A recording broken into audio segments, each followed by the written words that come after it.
WIFTV-PM. Jackson. If you could make up a social media holiday, what would it be? Randy said National Don't Let No One Put You Down Day. No one. What you gonna do? So when they say something crazy, you slap them? Be like me said. Randy said a Jukathon Day. We're about 60 years old. I be done had a heart. You gotta get your heart rate up. Okay, not that far. All right, Mario said my favorite one. My friends and I do what we call National Call Off from Work Day. As a business owner, I don't. You don't like that? Yeah. I don't like that. Because I'm the boss of this thing. We got Marcus Garvey Day from Remy too. Oh, Marcus Garvey Day. All right, what will we do on Marcus Garvey Day? Call off from work. I'm going to need you to go ahead and come in tomorrow. That would be great. Okay? Yeah, right. Every black holiday has something to do with calling off from work. You're cool. I'm out. How about National Join a Positive Black Organization Day? Because I don't want to be recruiting. I don't want to be recruiting and the brothers be like, thank you. Thank you. How about National Tell White People the Truth Day? Tell them how you really feel. You can't handle the truth. Why don't we call that National Black People Get Locked Up Day? I'm going to tell them there's an African-American man threatening my life. Hello. The most dangerous show in the morning.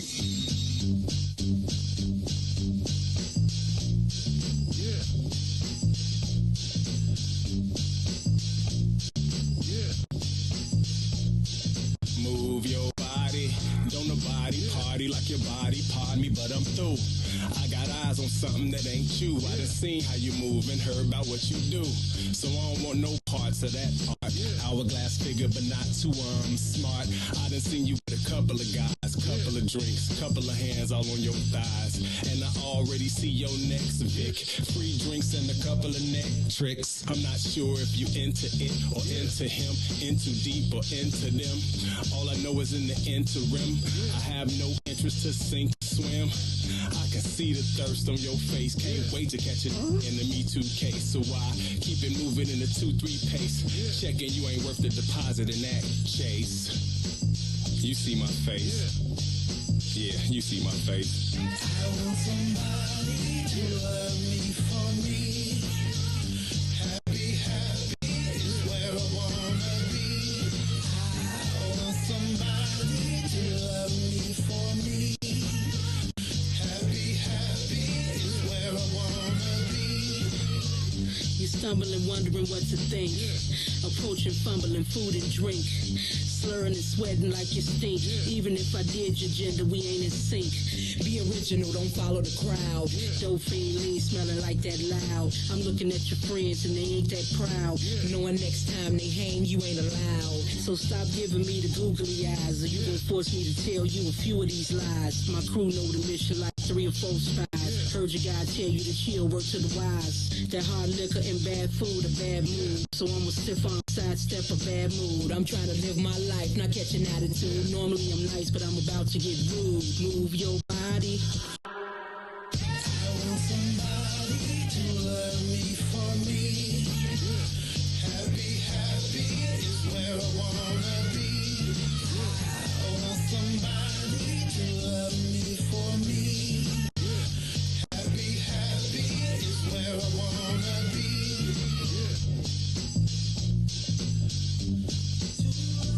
Why money ain't free? Why can't you just give it to me? I don't wanna work but nobody. I'd rather keep doing me. Why money ain't free? Why can't you just give it to me? I don't wanna work but nobody. I'd rather keep doing me. Why money ain't free? Up in the morning with the frown on my face, cause I know it's another day that I gotta face now. For people I don't wanna see, working at a job that I don't wanna be, breaking my back to the bone with nothing to show. But I got dreams and goals, but as soon as I clock in, I'm ready to go. So there's one thing I gotta know: why money ain't free? Why money ain't free? Why can't you just give it to me? Give it to me. I don't wanna work but nobody. I'd rather keep doing me. Why money? Why can't you just give it? Why can't you just give it? I don't wanna work but nobody. I'd rather keep doing me. Why money ain't free? Working in a 9 to 5, got your girl hella tired. Why won't they let me be? Now I understand why my mama always used to ask that I think money grew on trees. I got these bills after bills and they just keep coming. Working overtime, but my pockets ain't flooding. Yeah, my funds low. A dog life is scared. Why money ain't free? Why it ain't free? Why can't you Yeah.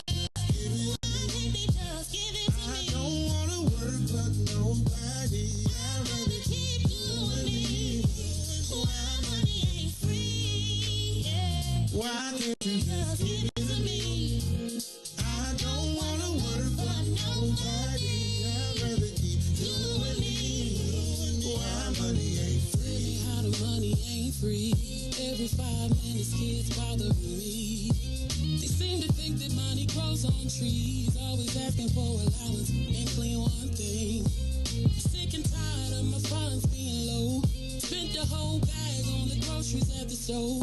Gotta little something, but I need a little more. And I'm a single mama, you should already know. Why money ain't free? Why the money ain't free? Why can't you just give it to me? I don't wanna work for nobody. I'd rather keep doing me. Why money ain't free? Why can't you just give it? Won't you give it to me? I don't wanna work for nobody. I'd rather keep doing me. Why money ain't free? Why the money ain't free? Why money ain't free? Why money ain't free? Yeah, why money ain't free? WIFTPM. Uh-oh, what's in it for the black people? You are listening to the most dangerous show. This is What's in It for the Black People Radio. Maze Jackson. Maze Jackson, the most vociferous advocate for black people in the world.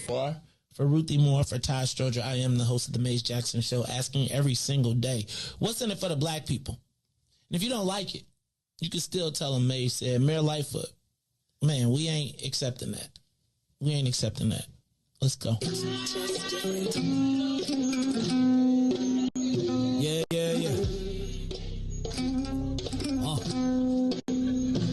Let's get down to business and go ahead and address the facts, man. Lightfoot seems more lesbian than black. Rahm Emanuel's another case. He was just as tired. 50 closed schools left much to be desired. Police had Anjanette naked on that body cam. They suppressed the footage so it couldn't touch a lot of hands. Reminds me of that 16 shots in that cover-up. Both of them similar, so I went and dug it up. George Floyd killed, a lot of riots happened in the town. Southside burned and they wouldn't let them bridges down. Grandmother sick, need a prescription and plus a couple groceries. You gon' have to travel just to get it now. COVID-19 out here shutting all the business down. Not enough SBA loans to even give around. So many failed businesses that you could put them in the pile. If you don't survive the pandemic, it's gonna sit you down. We sing, dance, play ball, entertain, and crack jokes. Government infested black neighborhoods with crack smoke. System that milked us so bad, we got lactose. Still trying to find out what's in it for us black folks. We sing, dance, play ball, entertain, and crack jokes. Government infested black neighborhoods with crack smoke. System that milked us so bad, we got lactose. Still trying to find out what's in it for us black folks. Shout out to Willie Wilson, hope one day you get to Senate.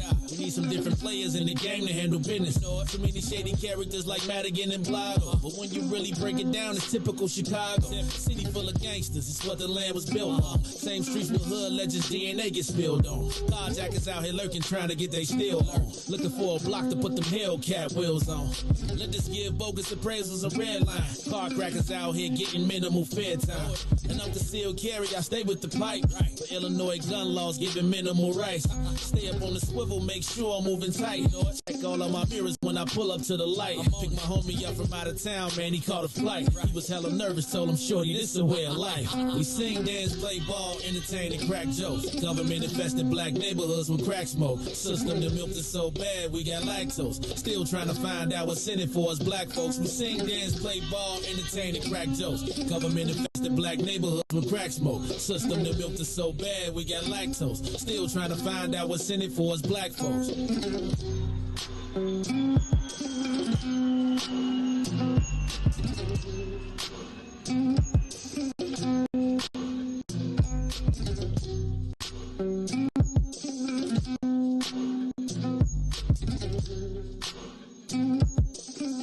Wake up, Chicago! Wake up, world. This is the Maze Jackson Show on week 304 Wednesday. Yep, it is week 304 Wednesday right here on the Maze Jackson Show. And I'm feeling all right. Couldn't find my keys this morning. I thought I left them here. Now they're clearly not here, which means they're somewhere at the house. And that is the drag on separating your keys by having your car keys separate from your house keys. It's very easy to be gone, especially going through, And so I realized that this morning I didn't have my keys, and then I couldn't turn over the house because everybody's asleep. So I wound up doing my show sitting in the car in the parking lot. Which, when you sit on the other side, because I didn't want to sit on the side street, because I was like, somebody gonna be like, ooh, sweet lick. Sweet. Like, they probably think I'm in the car asleep or something. Tap on the window with it. And you be like, what is that big hole right there? And you be like, it's a pistol. So I decided to park in the lot. But I don't know how to turn my lights off. Like, so look, it just dawned on me. I was sitting in the car and I was like, I need to get the instruction manual to turn off the lights. So I pushed every button. So I know tonight when I'm on the road, it's going to be like, you ain't got the lights on. But for whatever reason, so I know the people was looking at me in the parking lot like, and apparently something happens at 5. I guess the workout world must crack because it's like, I'm usually here. So I'm sitting there at 4:30, well, about 4:40. 4:45. It's all quiet. I'm like, oh, dang, this parking lot is empty. Man, about 10 minutes till, 2 cars come. Then, obviously, whatever it is starts at 5 or 5:15 because it was like, skirt, skirt, skirt, skirt, skirt, skirt. Then all these women coming with bags and workout, and they got water bottles, and I was like, dang, y'all. They trying to work the summer off. I thought but they said it's cuffing season. So they probably trying to get the last bit of in shape before they get the winter weight. Am I allowed to say that? Like, because, people get kind of chunky in the wintertime. They be like, pass me another one. It'd be cold outside. They be like, pass me another bonbon. Right? I'll take another pork chop. Excuse me. I'll take another hamburger. And then, Reese, so I'm feeling like, because are they real? Do they? Because I don't know it'd be like that in the wintertime. Like, do they be skirt, skirt, skirt, skirt? Or they could, like, when does it start? Like, do you start right after the holidays? Well, whatever was happening. Because somebody published a calendar yesterday and said it is now cuffing season. It's like from the 1st to the 30th of September is cuffing season, apparently. Which, Reese, I missed that whole era. You know what I'm saying? Like, I missed that whole era of, like, when that became a thing. I just was out the game. And now, like, it's like they got, like, it's like it started with football season. My favorite one, though, was to all the ladies out there, find a hobby, cook them a good meal, and be quiet until February 14th when football season is over. You think they time football season to be over for Valentine's Day so you can get back good? Because you've been, like, I do feel a certain way. Like, do you feel like, Reese, when football is on, you are obligated to have it on? I feel obligated to have it on. Like, because I miss it so much during the off season, during the dead zone, that I feel like if it's 3 games on, we got to see all 3. All 3 got to be on, right? Like, I don't even know what I'm going to do about Game of Thrones, Kanan, all that. It's like I got to record it, but it's going to be a Monday thing because then Monday Night Football finna start. And, by the way, Monday nights at Obsidian will soon be kicking off. Oh, and also this Sunday, Bears kickoff. If you are interested, there's an Eventbrite page. Go check it out. We are having the Bears, Bloody Marys, and margaritas, Bloody Margaritas, right? So if you ever had not Bloody Margaritas, Bloody Marias. Have you ever had a Bloody Maria? So it's really just the same as a Bloody Mary, but it's got tequila. The people love the tequila. So it's tequila. You gonna make your Bloody Mary. Ever seen them Bloody Marys where you go to the Bloody Mary bar and they be like a cheeseburger on it? Like, I ain't that far example, but they put, like, you can get, like, bacon and salami and all types of toppings and cheese and all. So that's what it's gonna be like, right? So you can go by, grab you your dick, get you a stick, stick your stick in your Bloody Margarita. Bloody Maria, excuse me, or your Bloody Mary. While you Bears game, the Bears. We gonna have. Are you doing it again? Are you doing it again? We don't have a backup this year, so you better be cool, homie. You better be cool. You around here. Tequila. Bloody. You don't know nothing. Robin Patrice. And speaking of Robin Patrice, it's too late. I want to just tell you, just for the record, she quoted the line to somebody that I know. But whatever you need me to do. But she quoted it. She's like straight, 100%, like the whole more or less. She straight up was like, yo, and by the way, so I will, but you know, that's why we got aliases and anons. All right, y'all. It's the Maze Jackson Show. Man, it is week 304 Wednesday. Reese, how's my girl Toy doing? I was just thinking about, Toy is like a low-key comedian Facebook, but I swear to God, I'd be like, do your mama see your Facebook page? Does her mama, is her name, please tell me that's her alias. Please tell me that's her alias. Yeah, that's her nickname. Okay. Please, because I hope her name is like LaShawn Johnson somewhere. Because boy, that you got to stay off Toy page. Because she is liable to snap on somebody or tell you some real crazy truth. That's hilarious. She cracks me. So how is Toy? What's up with her? She got to get it out some way. We coming back this month, but so she's 33. Oh, y'all kids. She's 33 because I'm 34. Look, you said like you 45 and she 30. Y'all babies. Y'all still babies in the game, right? You still got 2 years to maturity. She got 2 to maturity, you got 1. But it's all good. That's funny. Week 304 Wednesdays, y'all. I done had a couple week 304s these last couple Wednesdays, man. I feel like I need to get it off my chest. But I've decided what has happened to me over the time with you black people? Hanging around you blacks. You blacks have gotten me stop observing the 48 laws of power. Y'all got me running around here acting sentimental. Acting like I don't know who's who and what's what. I done got around here not obeying the laws, then get my feelings hurt when you realize there are no feelings in this game. It's no feelings. I'm just telling you. It's just not. I'm just telling you. So today we're going to start talking. I think I'm going to do like a 48 Laws of Power series where we're going to talk about like things that people do and then what rule it is. Did they break it? Were they the exception? Or how will it turn out? And I had a new epiphany today. Can I tell y'all what my new epiphany was? My new epiphany is that the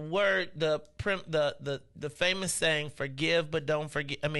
Forgive but don't forget. You know what that really means? Get revenge later. Because if it always stays in you, at some point your time is going. It's like that is a version of karma. It just means later. Forgive but don't forget. I forgive you but don't forget. No, I'm gonna get you. I'm just not gonna do it now. I'm gonna wait till you forgot, and then but forgive not forget really just means wait. That's really what it means. The more I think about it. So, because if you don't forget it, what you want to keep it for? So you don't do it again? You shouldn't even be there no way. I know, man. I be deep in the mornings, and then when I'm sitting in the parking lot by myself, I be like, well, damn. Let me philosophize. It's a lot different sitting in the parking lot, man. Yeah, if I tell you I'll be in there, so I know it's something like that going about 6 too. So I think it's like different sessions, but I know at 5. I think it is. At 6, there'd be some people like that used to be. So it probably, our office used to be over there in that building. So that might be they still might be doing the workout world. But yeah, it used to be. Joe, it used to be musty sometimes though. When you come in the hallway, like at the 12. But man, Joe. Them sisters was burning off pounds, though. They used to have a whole parking lot. Be like, people got to park here, right? They'd be like, we're going outside. I'd be like, really, guys? Those are parking spots you're standing in. So we're going to need you to move around just a little bit. Anyway, now I am super Geek for today. Hey, this is the Mace Jackson Show. Let me say what's up to my man, DJ Reese the Ruler. You heard him in the background. DJ Reese the Ruler. How you feeling today, dog? Blessed by the best. All right. You already know the rest. You know, since about you slipped, dog. What's going on, man? No, You was an ice. Well, you caught yourself though. I was stretching a little bit. You know, I just came from actually when you had texted me. I was, you know, so I changed my schedule. Working out. Yeah, no, I changed my schedule. So I'm actually up about midnight, and I drive for Lyft. So you know, I drive until like 5, and then I come here. So like when you had text me, I was at O'Hare, like I was all the way up at O'Hare. So I had in the car right there. Yeah. In the little car. Yeah. People get that for the Lyft. Yeah. Oh, dog. I get a lot of airport rides too. Dang, dog. I ain't gonna even lie, man. When I get off a plane, especially fortunately, you know what? So if I get off I don't really fly Spirit, but I can't imagine if I got off Spirit and then I had to get. Do they sit in the front seat? They probably say, "Let me sit in the front." Dog. No, a lot of people. The only time people sit in the front is when it's like maybe there is 2 people. What? No, but there's not 2 people riding in that car. And luggage. Where's the luggage go? They gotta have a carry-on. They gotta have a bed. They better be traveling with a backpack, Reese. There's no luggage space. Reese, you cannot fit luggage. Reese, you can fit one of them shoulder strap bags. Stop it. Stop, Reese. They put their luggage in the back. And Reese, then, you know, I think the most I done had. I'm for real. Reese, you're not telling me.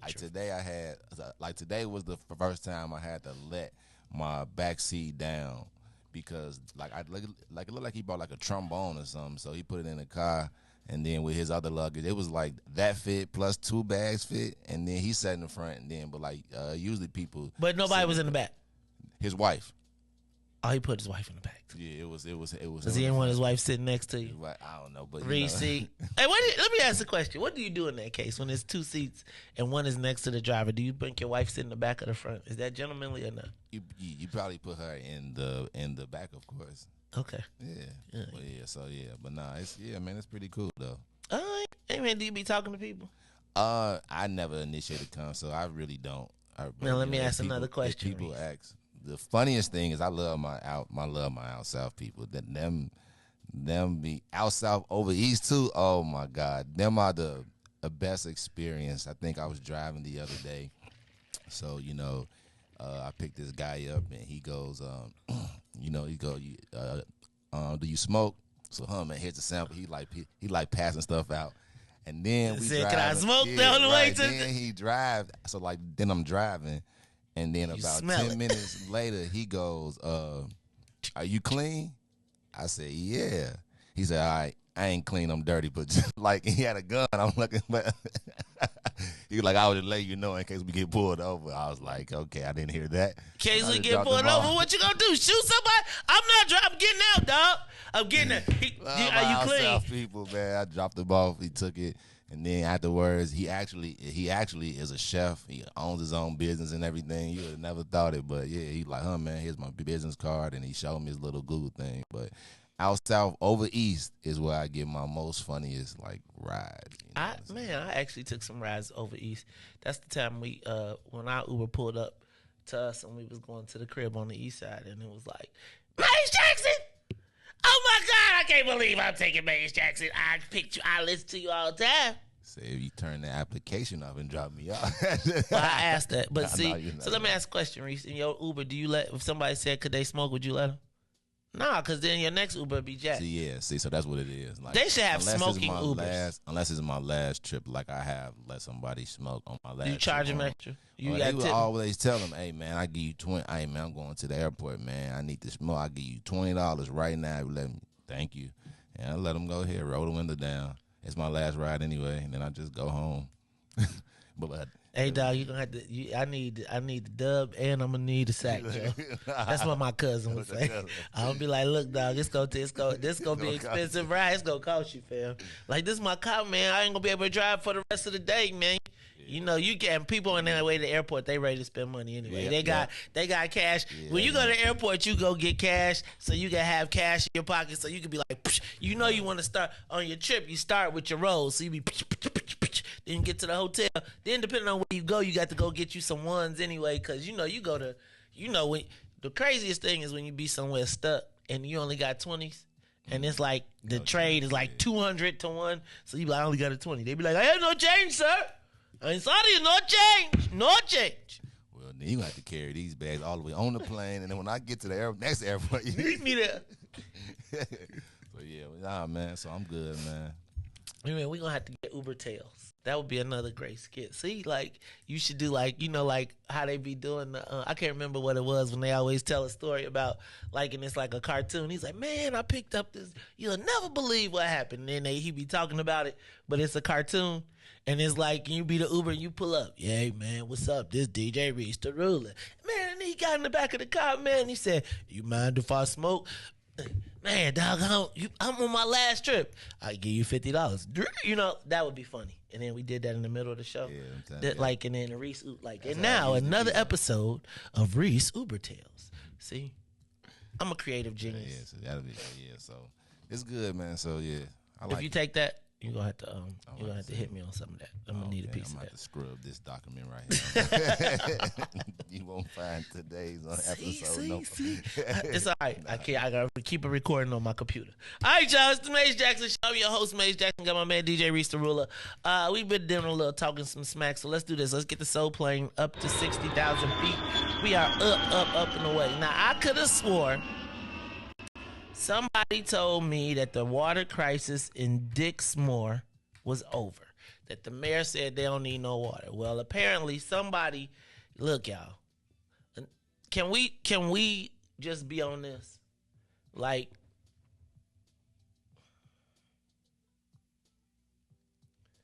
Jackson, we can walk into chew gum. One of the reasons that people, including let me say this.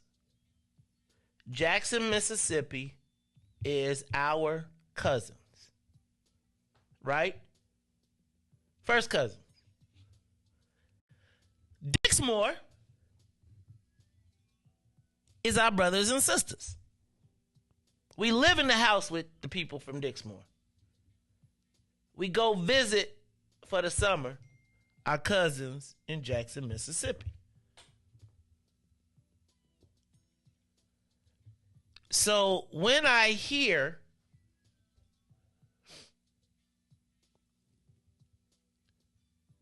Dixmore, until we've had a complete repiping and water replacement and a plan for Dixmore, Robbins, and all of the south suburbs, let us please not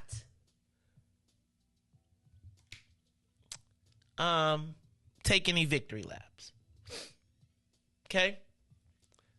I think that the governor of the state of Illinois has a responsibility to the people of Dixmore, to the people of the Southland who have rewarded him richly with votes.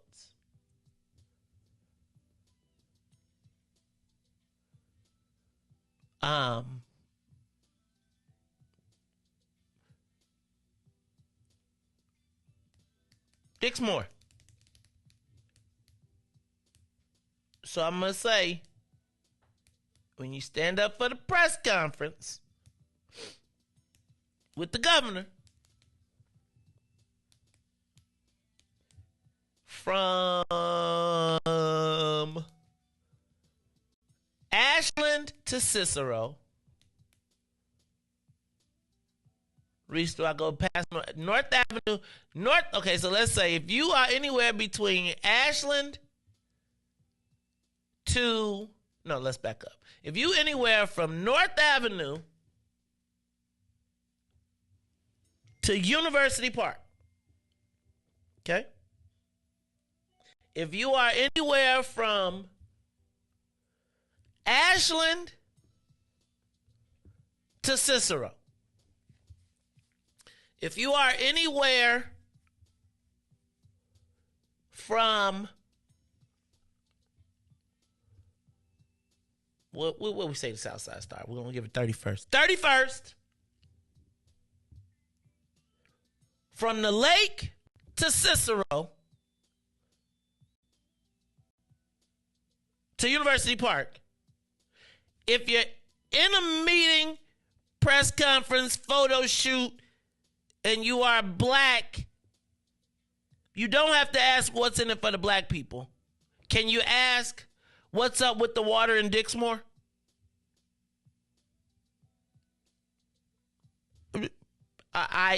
So once again, today on the news, I heard that the water pipe, the water main, this time on Wood Street, which is the main water pipe in Dixmore, busted. So essentially, Reese, it seems like if they fix a pipe and get the water pressure restored, the pipes are so bad that they're going to keep busting. Right? So like, imagine I put a new pump on old pipes. What the Lord say, don't put in wine skins, new wine in old skins. So can we not patch it? We know the governor is going to romp to a victory. So all my thought process is because y'all know as we're welcome.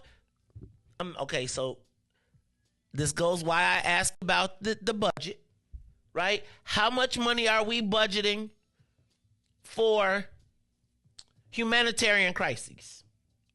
Is that fair? And in that question of how much are we budgeting for humanitarian crises, I am talking about the immigrant humanitarian crisis and the humanitarian water crisis that exists in the Southland.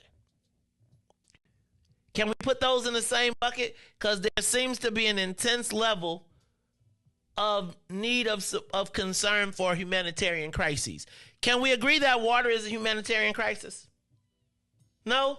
Let's do this. Let's take a quick break. And then we're going to come back and I didn't mean to get stuck on that headline, but you know what I'm saying, man. They saying that it's $2 million.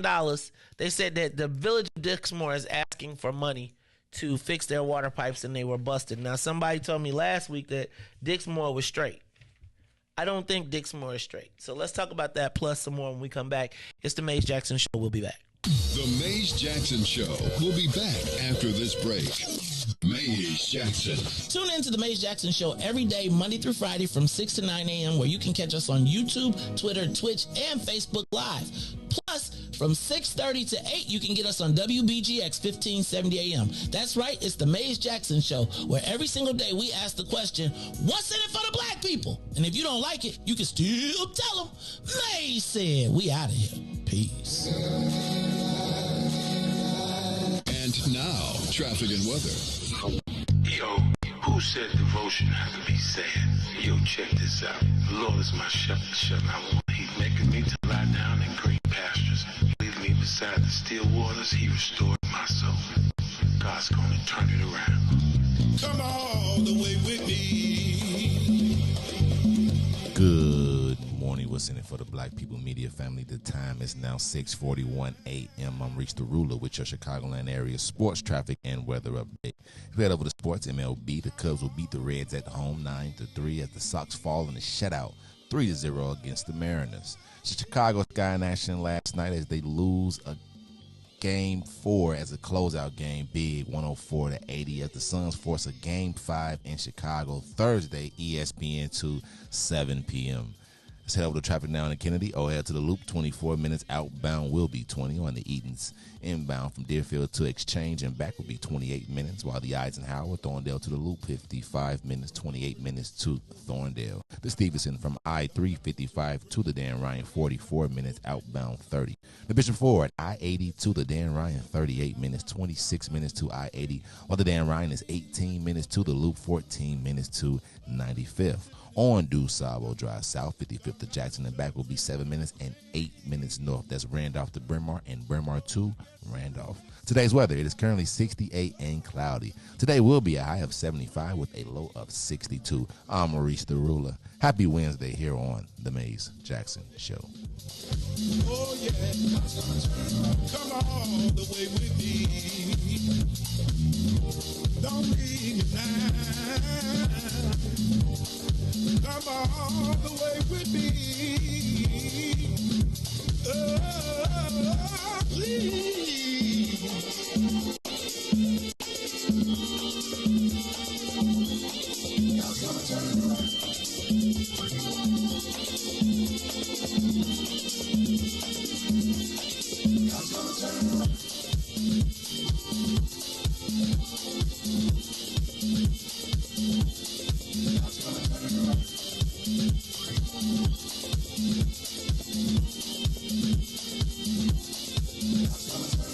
are listening to the Maze Jackson Show. I'm your host, Maze Jackson. Got my man DJ Reese the rule on the ones and twos. Reese, don't let me forget. I'm about to send you a message. I think I got it. We got a new spot from. There's a new voter registration drive going on, and Reese, let me do this. I'm gonna send this to you.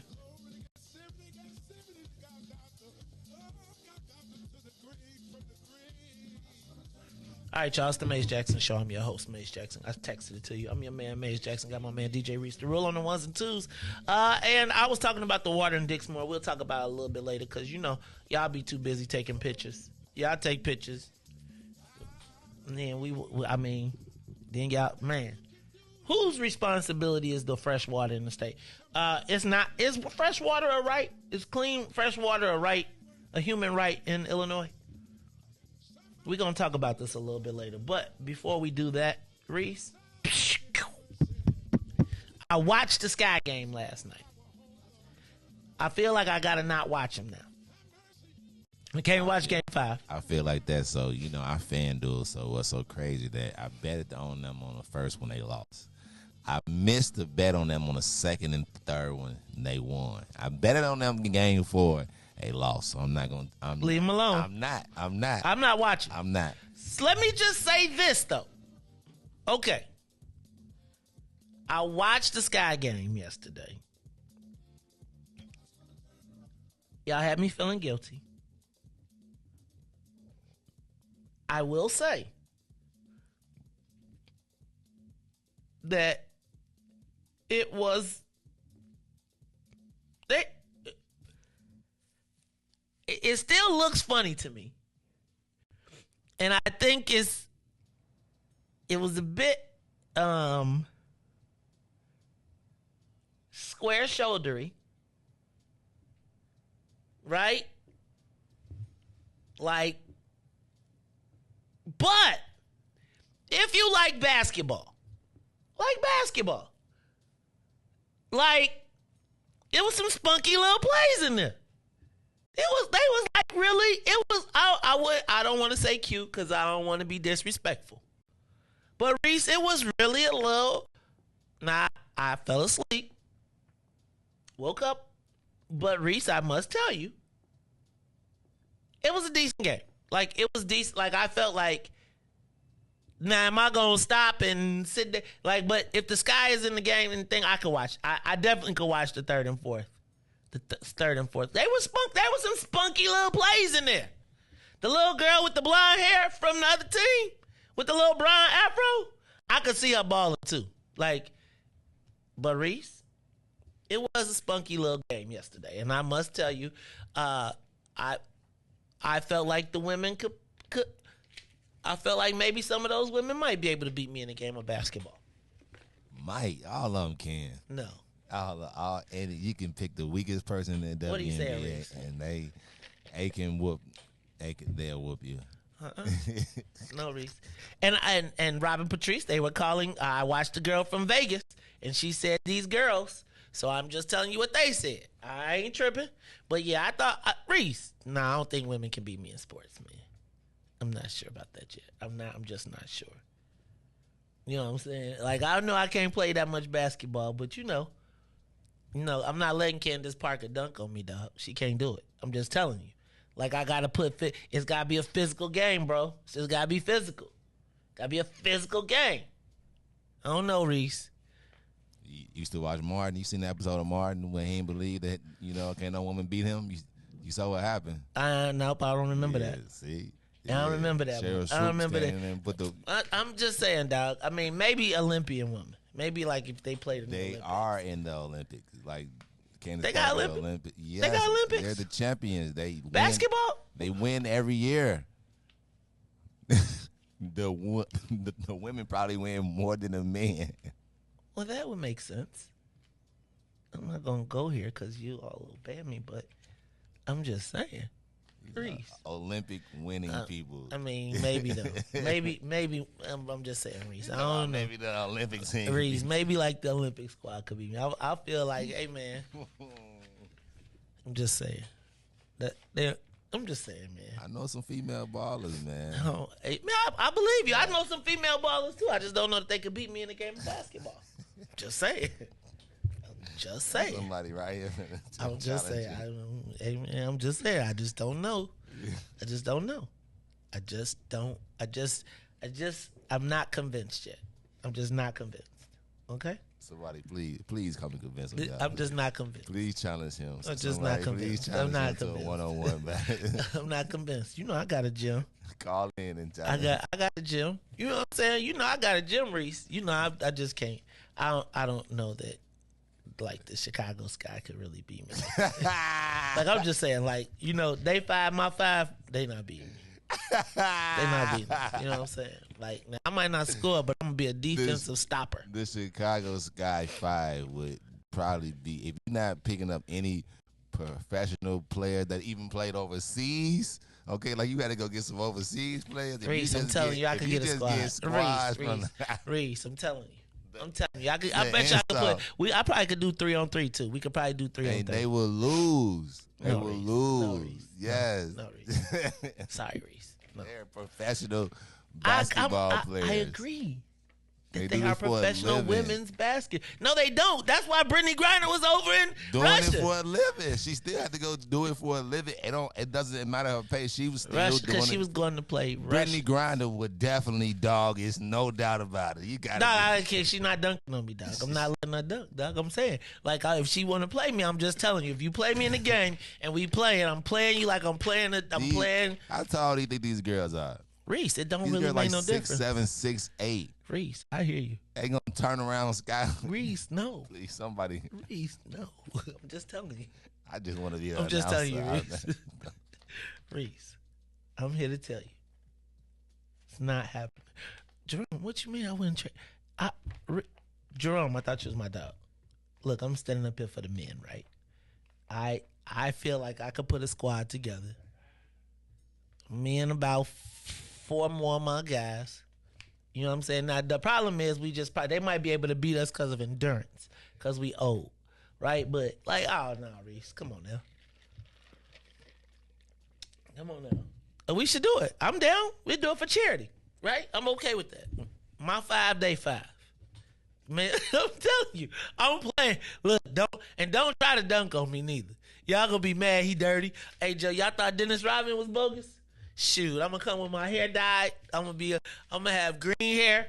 I'm gonna be out there doing the D-Ride on y'all. Defense! Y'all hear this, man, please. Defense! Defense! These ladies out here balling, man. You gotta give them a little respect. And I'm giving them respect. No, much respect. They are the ultimate. Say you can whoop a professional person. That's not. I'm not saying whoop. But you would just beat them, huh? Reese, I think it'll be 8-6. He win by 2. I don't even know. I think we have to just take the win. First one to 10. I just have to go the first team to 10. 10-9. You gonna beat them like that? 10-9. I'm gonna try to make sure they don't get the ball. Make it, take it. I just try to make sure they don't never see the ball. Okay. Right? I'm just saying. Reese, our uniforms will be cold too. That's all I'm saying. It's the Maze Jackson show. Yeah. So when I came back to the room, and like, yeah, you hear him, Madam President. You hear him out here believing that he can get it. Wait, baby, hold on, baby. You not with me? You not with me, man? Oh, see, it be your own people, Reese. I believe in myself. You don't believe in me, back? See, my wife don't even believe in me, man. I'm hurt. Look at that. It be your own people, Reese. It be your own people. It be your own people. I'm just saying. Now, see, who stayed to watch? Don't get me started talking. See, now you want to jump in. Okay, I was being a loyal Chicago fan yesterday. You probably was rooting for Houston. I'm just playing. All right, y'all, it's the Maze Jackson show. I'm your host, Maze Jackson. But hook that up with the Sky, man. Hook that up with the Sky. You know what I'm saying? Well, I bet you we could sell that bad boy out. I bet you. Don't make me say it. Don't make me say it. I won't even say it. You get more of a. No, I'm not saying it. I'm not gonna say it. Maze Big Swill. Man. Nah, Big Swill can't. Big Swill can't even get across the parking lot. Big Swill. I be done have the revival of my asthma be done came back. I'm just telling you though. I'm done. Okay, I'm just saying though. I'm just saying. All right, shout out to the Chicago Sky. I will not watch the game because I do not want to jinx our team. But I must tell you that was a spunky game the other day. Like, I was pretty impressed with the spunk. And I was like, the little blonde, she wasn't on our team, but they was just like the backdoor cuts and just like, Now I feel like part of that is because sometimes they haven't made it to the advanced level of defense that I would be bringing to the court. Right? So some of those backdoor cuts that they make, you know what I'm saying? You got to, when you double team, you got to double down. You got to make sure that the man that's on the release comes over. You got to cut over, right? Like I'm saying. I'm just saying. I'm just Reese. You know what I'm saying? It's like it's those things that, coaching. Well, I'm not going to diss the brother because he a coach too, you know what I'm saying? But sometimes the man, you know. Reese, why are you laughing at me, man? I'm just telling you. I think the Sky would do an admirable job. But, me and my squad, we have to do our thing. They got Todd Stroger powerful. Like, hey, dog, why you gotta put Todd on my team, man? It's my team, right? I'm saying. Reese, now I'm going to cover my back, right? I'll probably be the sixth man on the team, though. I have to be 6'6". Hey, Anthony, you rooting against me too, dog? You too, dog? Look, man, y'all about to wear me out. Look, let's do this. Let me say what's up to the people, because we ain't even said what's up to the people. I know, and see, we got to talk to the people from WBGX, because the Saints, my Saints, they got faith. See, they understand. They know that the Lord, the God will not put you in a place that you cannot handle. God ain't put you there. You put yourself there. Hey, man, do you think when David was going to fight Goliath that he believed? I'm just telling you, man. So let me say what's up to the Saints at WBGX 1570 AM. What's up, y'all? How y'all doing today? You can catch us every day 6:30 to 8 on WBGX. That's the Big Gospel Express 1570 AM. That's right. It is What's in It for the Black People Media. Give us a call at 872-259-7474. Yeah, I know y'all believe in me. I know y'all do. I know. That my Saints do. Now, it's the sinners that be getting here at 6 and stay until 9. They be your own people. They be on Facebook, YouTube, Twitter, and Twitch trolling me. Won't just let me have my moment. Saying. I'm supporting Chicago Sky, too.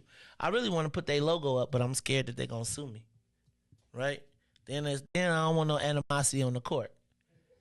You know what I'm saying? Because then I have to take it personal. And I don't want to take it personal when I get on the court. Because then that's when I go into another level. I go to, then that's when I get my 22-inch vertical go to 23. Don't play with me. I got hops. Reese, I still could touch the rim, right? What rim? The basketball rim. No. 9.5. No, not even a 9. Oh, I can get them. Now, first of all, what size rim does the WNBA play on? 9? 10. They don't play on a 10-foot rim. These are professional women play on a 10. And they say, Reese, you tripping, man. They don't play on a 10-foot rim. Oh, Lord. I got hops. Y'all tripping. All right. Did you say beer hop? You know what? I'm about tired of y'all trolling me. I'm just trying to have some fun here today. All right. Reese, you know what? We got a donation of water for a trailer. I need to raise money for water. Since we already got the trucks, can we help raise the money for the water for Dixmore? So I know somebody told me that there was none, but I need to raise $6,100 for 22 pallets of water that will be delivered to Dixmore. Back up. We also are still, don't forget, we're still doing our Mississippi bus trip too, to deliver water to Mississippi. I think I'm going to stop by Springfield, though, on the way. We're going to stop through Dixmore and Springfield, and we'll drop the governor a case off in Springfield that hopefully he can match us. Y'all think we could ask think about when they say they don't have water in Dixmore and they was running out of bottled water. and they spent $50 million on Richard Irvin. Y'all be black lollipops. Like Dixmore, you know what the best campaign ad in the whole entire world would have been? Instead of spending this $50 million against another black man, what I'm going to do is spend $10 million to provide safe, clean drinking water to the citizens of Dixmore. Because in Illinois, we don't just care about people from out of state. We care about our own citizens. That'd be bogus, huh? I'm just saying, take 12 million.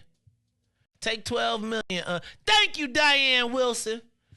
See, she said, hey, Maze, the 6 a.m. saint here, Diane, you can do all things in Christ. Just do it. That's right.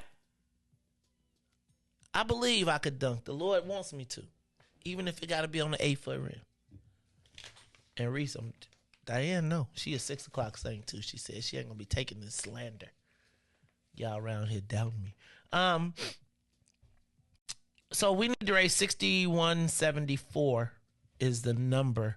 Would be 22 pallets of water, not cases, pallets, right? And then hopefully we could get the governor. Would y'all think y'all could ask the governor to sponsor that pallet, that trailer of water for us for Dixmore?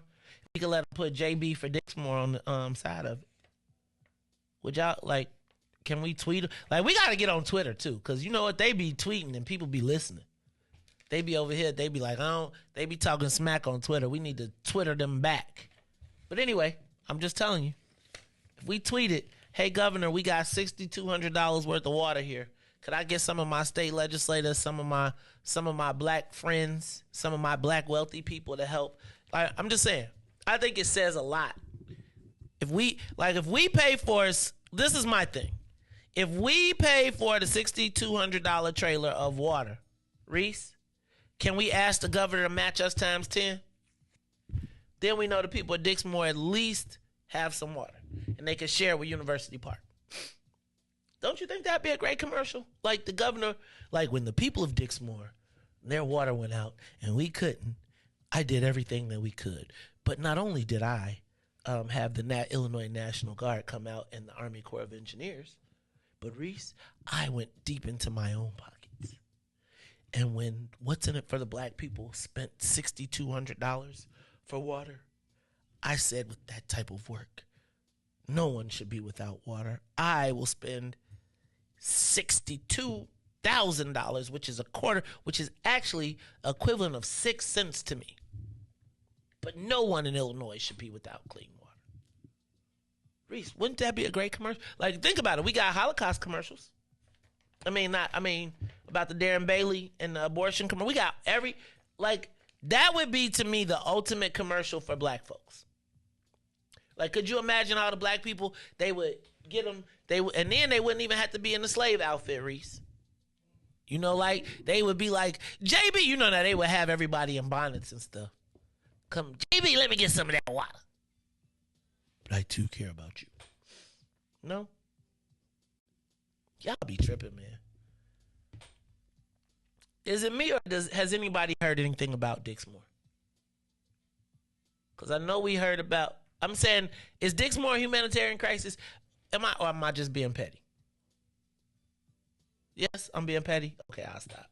Let me see what other headlines I got. Joe Biden is bouncing back. Mitch McConnell says that he does not think he's going to be able to take the Senate now, and they are concerned that the House may not be able to keep Republicans may not be able to take the House. Plus, Donald Trump, Reese, it used to be a day, man, when you could tell who was a spy. If you was accused of collaborating or stealing top secret documents, all the Americans was against you. Now it seems like Donald Trump really can't get away with anything. Like, he straight up be like, yeah, I took the nuclear secrets, my bad. They're lying. It's fake news. And people be like, I want to know, how much does the black for Trump get paid? Would you take that job, Reese? All day long. Like, how much an hour? I mean, he Trump. $17 an hour? Nah, he 25? Nah, He almost paid me like at least 50 to 100 an hour. He got me paying me some So money. 100 an hour, you'll wear the trumpet, be in the back, you be the black guy in the back. 100 Yeah, hours. 100 an hour, like 2 hours, but 2 hours of work. 2 hours of work, like 2 hours every. No, it's not 2 hours every day. It's 2 hours every rally, and that's about once a month. Oh no. Then I need a couple of thousand. Then if you gonna put me on yeah. Need some insurances, like when you win, I get this. You know what I'm saying? Like I just like I need some. Okay. 200 ain't enough to wear that. I thought you was a proud mega man. Bears not gone yet. They said they don't want public money to do the sports facility, but they want public money. They don't want public money for the stadium, but they want for all the other amenities. Look, Joe, if I was Arlington Heights, you ain't got nothing better than the Chicago Bears. You should stop. You better go ahead and take them people. You know, if Arlington Heights, if you help them build, you're going to get everybody that comes to the Bears games. See what happened in Arlington, Texas, right? Right? Jerry's World, right? Except Jerry owns everything. But it's all good. Bishop Tavis Grant is the new executive director of Operation Push.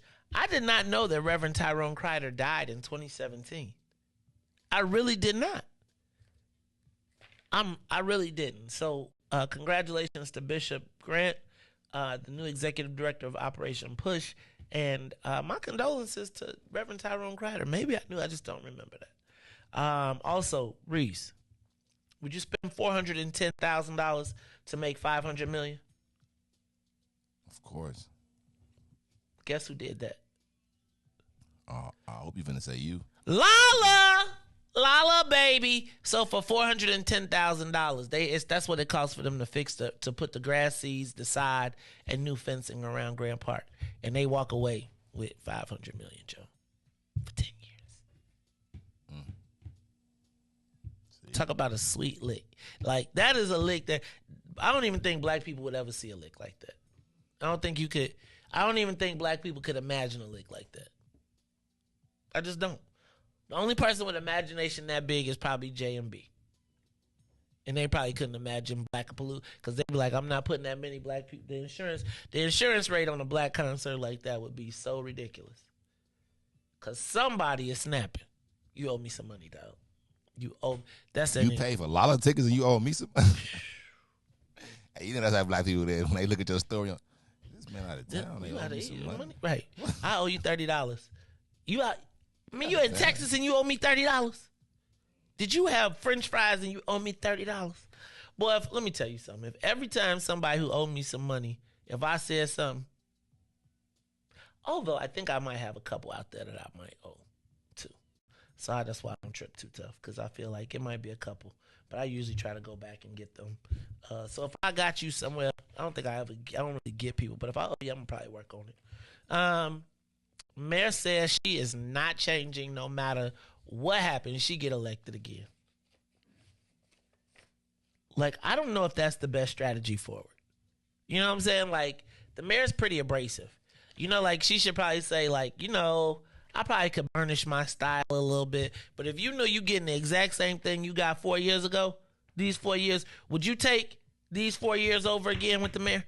Like, if you could just get the mayor 4 years of this same mayor, take out the pandemic, would you? You like the mayor, don't you, Reese? I think she all right. Okay. You know what I'm saying? I don't know. I think she tried to over bully, but you know, I think she all right. But I probably wouldn't take with the candidates in. I probably give a chance to like Willie Wilson. I told you just. If I had a choice between who there, I'd probably take Willie Wilson for Willie Wilson or the mayor today. If you had to vote today, Willie Wilson or the mayor? Oh, I'm gonna take Willie Wilson for sure. Really? Easily. Really? Easily. No way. Yeah. I feel like he'll give more back to the community and then he'll be focused on more of the community. I don't believe that he'll win again because they'll try to like push him out because he'd be trying to actually give, you know what I'm saying, give back, you know. But yeah, You think Willie Wilson could beat the mayor 1-on-1? His including name out white there. people? His name out there. You think white people will vote for Willie Wilson? I hope they would. But I really do think that Willie Wilson probably got, if it's just them two, he got a real good chance.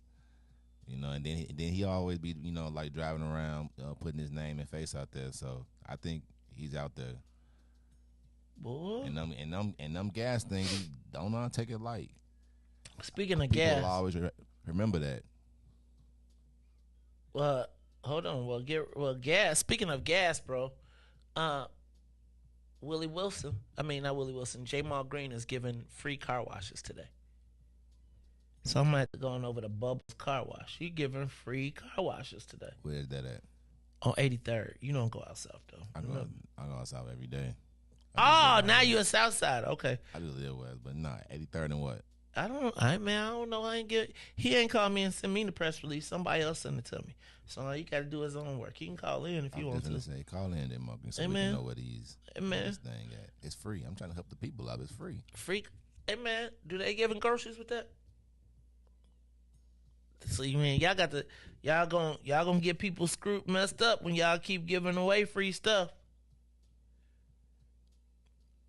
Ooh, State Rep LaShawn Ford is gonna be having a talk tonight at Malcolm X College regarding violence in Chicago with numerous healthcare providers, community organizations, and state agencies. We should check that out tonight too. Yeah, man. All right, let's take a quick break. And then we're gonna come back. Brandon Johnson. I think I said that yesterday, but Brandon Johnson officially files his paperwork for an exploratory committee for mayor of the city of Chicago. Worst kept secret in the city. Plus, we're gonna break down kind of all these mayoral changes. These aldermanic changes. And now I'm seeing a report that Alderman Howard Brookins may join the list of aldermen leaving the great exodus. We'll talk about it some more when we come back after these messages. The Maze Jackson Show will be back after this break. Hey, Chicagoland, all roads lead to Solo Beauty Supply, the largest black-owned beauty supply in Chicago.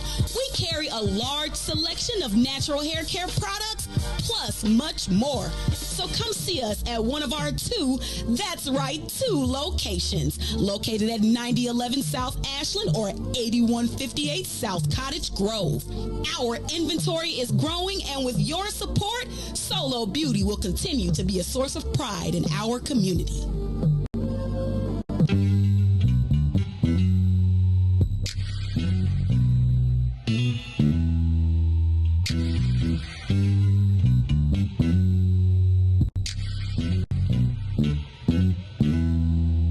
You ever blame yourself for some shit you didn't do?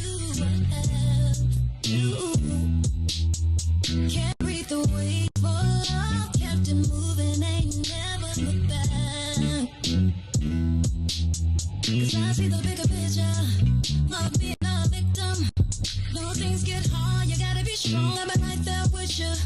So live your whole truth and be your whole you. Yeah, they can talk behind your back, but they can't hold you. I don't keep my drama or my feelings in a bottle. Take a shot, no drama, just want you to know what I know. It don't last forever, promise it gets better. You've been through the biggest storm, but you can change the weather. Been under pressure, you know my name. Whenever the heat comes, I put out the flame. It made me a diamond. It made me a diamond. It made me a diamond. You know my name. Sparkle pushing on the gas. Hey, I've been moving in the fast lane. Don't be looking in the past, 'cause when you're looking, you get past. Don't get it twisted, I ain't forget. You know I've been through a whole bunch of this shit, 'cause I put a line on that song 'cause I'm big. Can't nobody question I'm legit. I've been on the move. Make it do what it do. Ain't got nothing to prove.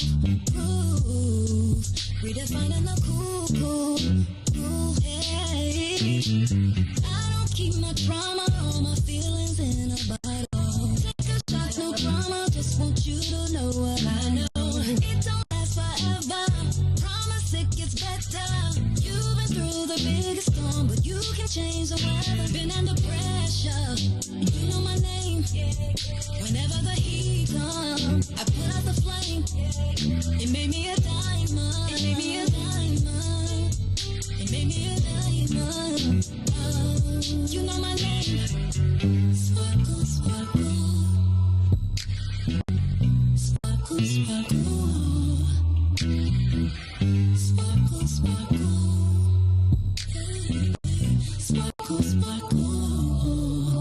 Focus on your mission and get to your bag. Get to your bag. Put you in mission you got. And they see you get it, your haters get mad. Focus on your mission and get to your bag.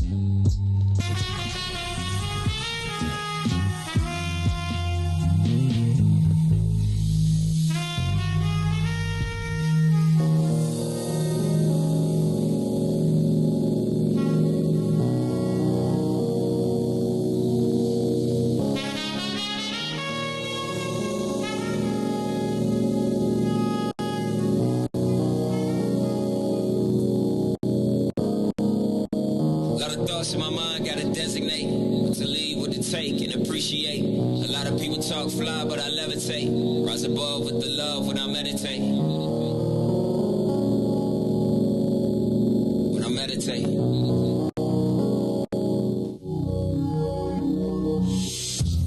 I roll with God cause he never late. My son dial in denial of the Ben Franks. On the road, let's travel with a full tank. Revolutionary overture, that's too saint. I mean, that's too son. I mean, that's two saints. Like Peter Paul, me and you could be the new saints. Let me paint a new picture on the 16. Woolly haired black man with divine genes. Yeah, I be rapping, but these 16's art. Cathartic, therapeutic, really who needs charts? All I need is heart, God's love, and some knowledge. Acknowledge, don't acknowledge, I be good, to be honest. It's like, if you never knew my name, at least I know me. Broken chains on my brain, now I'm set free. At peace in the now, I'm complete. Cause all I ever had to do is just be. Just be.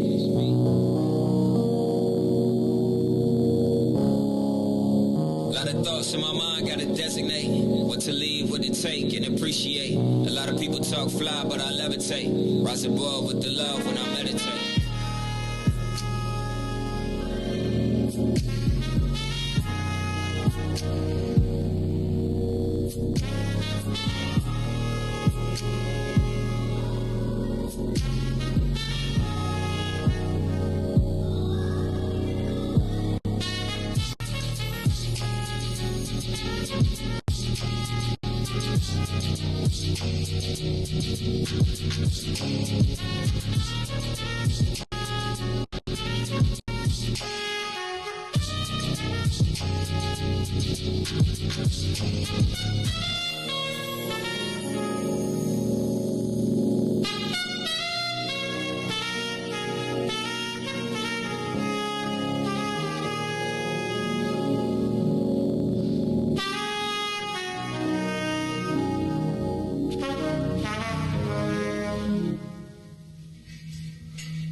To the Maze Jackson Show. You are listening to the most dangerous show. This is What's in It for the Black People Radio. Maze Jackson. Maze Jackson, the most vociferous advocate for black people in the world.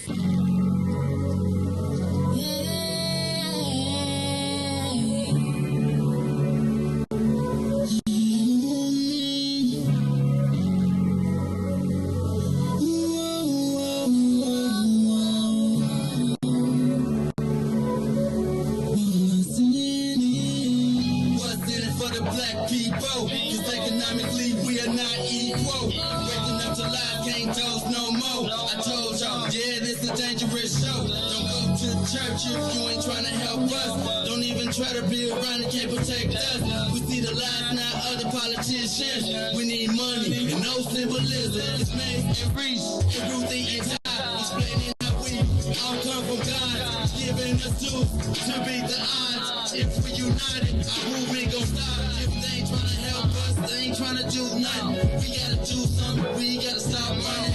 It's time to confront the problem. Really, you expect your oppressed to solve wrong.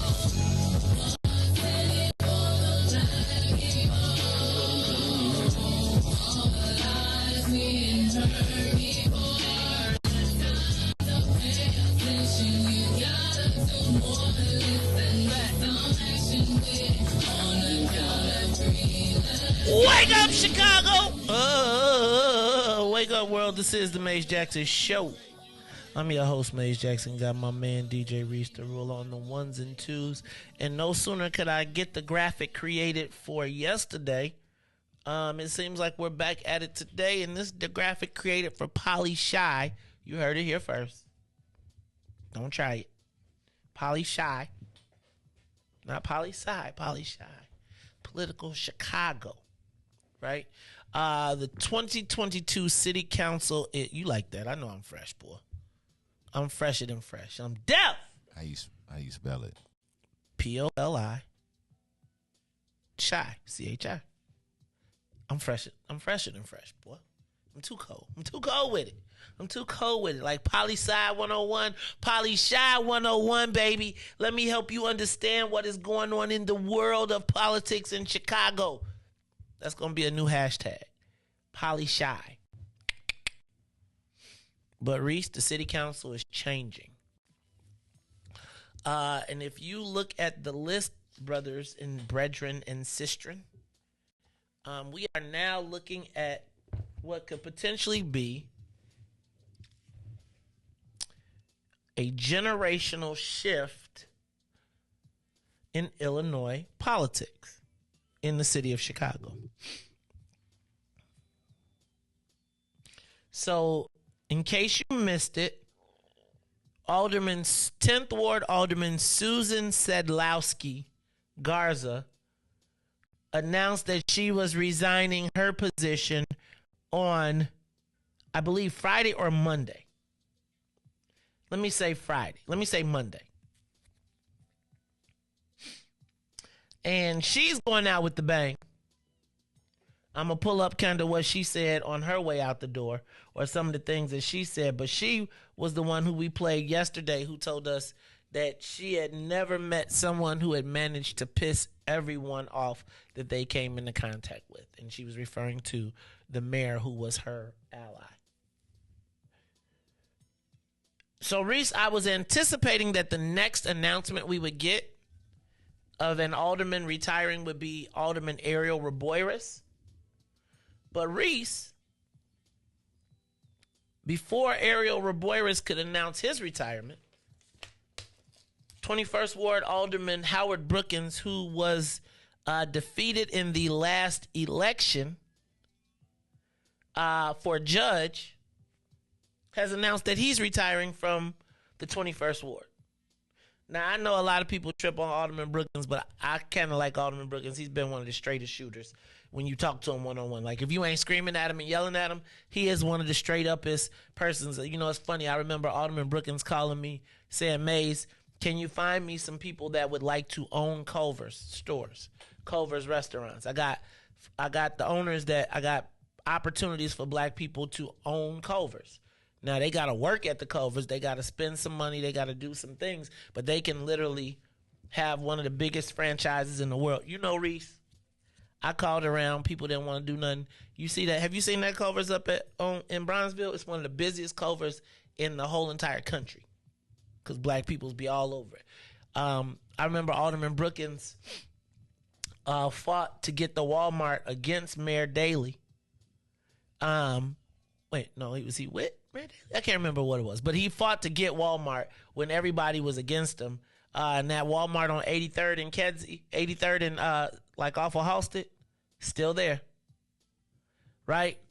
And I think when I think of that Walmart, I think of all of the black products that are on the shelves and the black people that have the businesses in there, because it was one of the first times where you saw like a Walmart take in these businesses, and it became a model because they started eating up, like, you know, when Walmart comes, they eat up everything around it. But it was great to see black businesses being able to participate in there and black products on the shelves. And a lot of that people don't recognize in the Walmart across the country became one of their strategies, but it also made some people wealthy. But regardless of how you feel about Alderman Brookins, he's retiring, which means another hole. This map that I put up, Poli Shy, is going to have to be revised because it's going to have to add another person.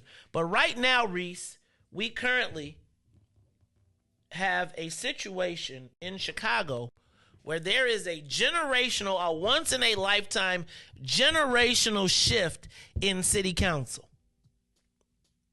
That what I believe has two things.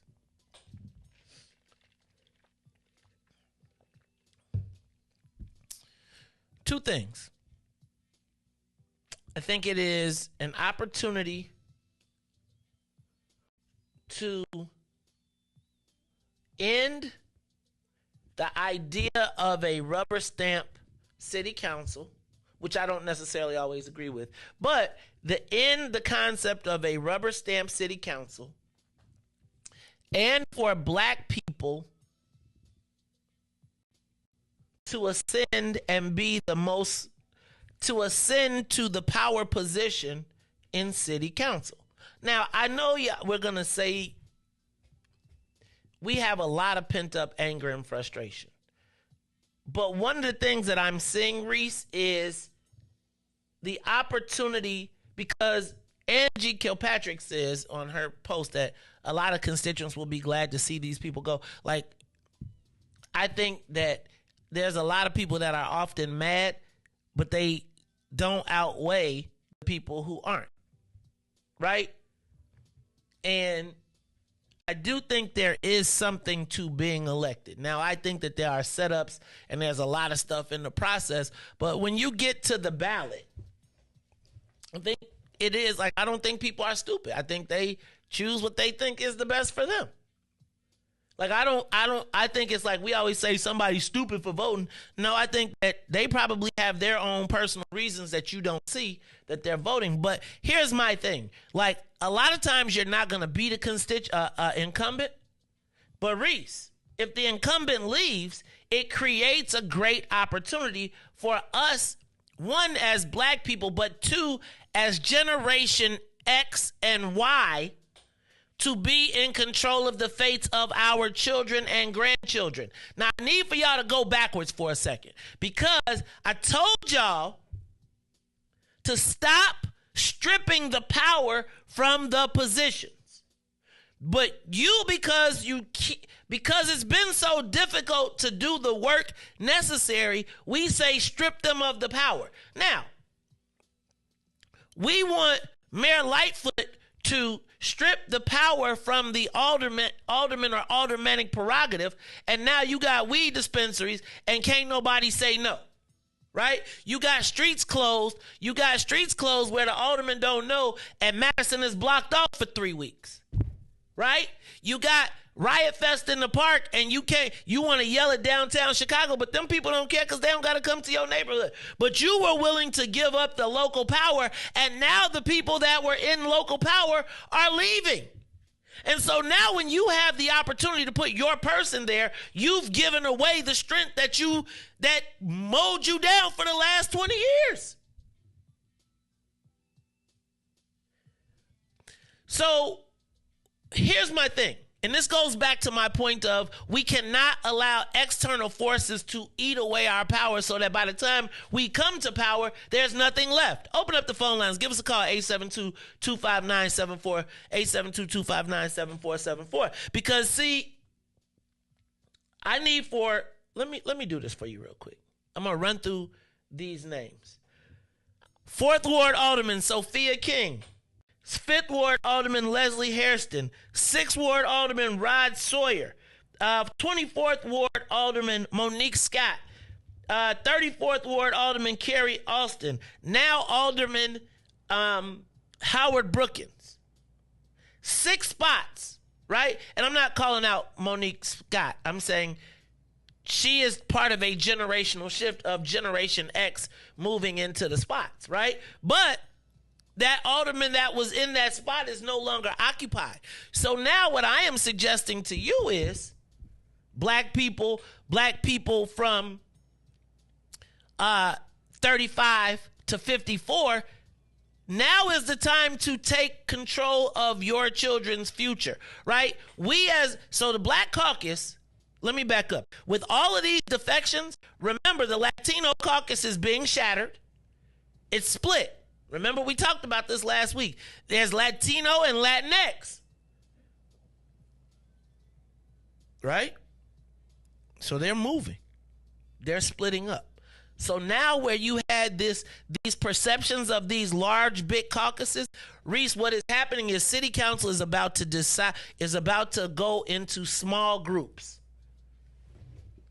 And if we have the largest of the small groups, we are in control of how it goes, no matter who the new mayor is. Now, I also want you to understand that what we don't want is and again, the other part is black people will have the most seniority in city council with this exodus as well, which then, if you stop giving away your power, means you're first in line for everything that is supposed to happen. Right?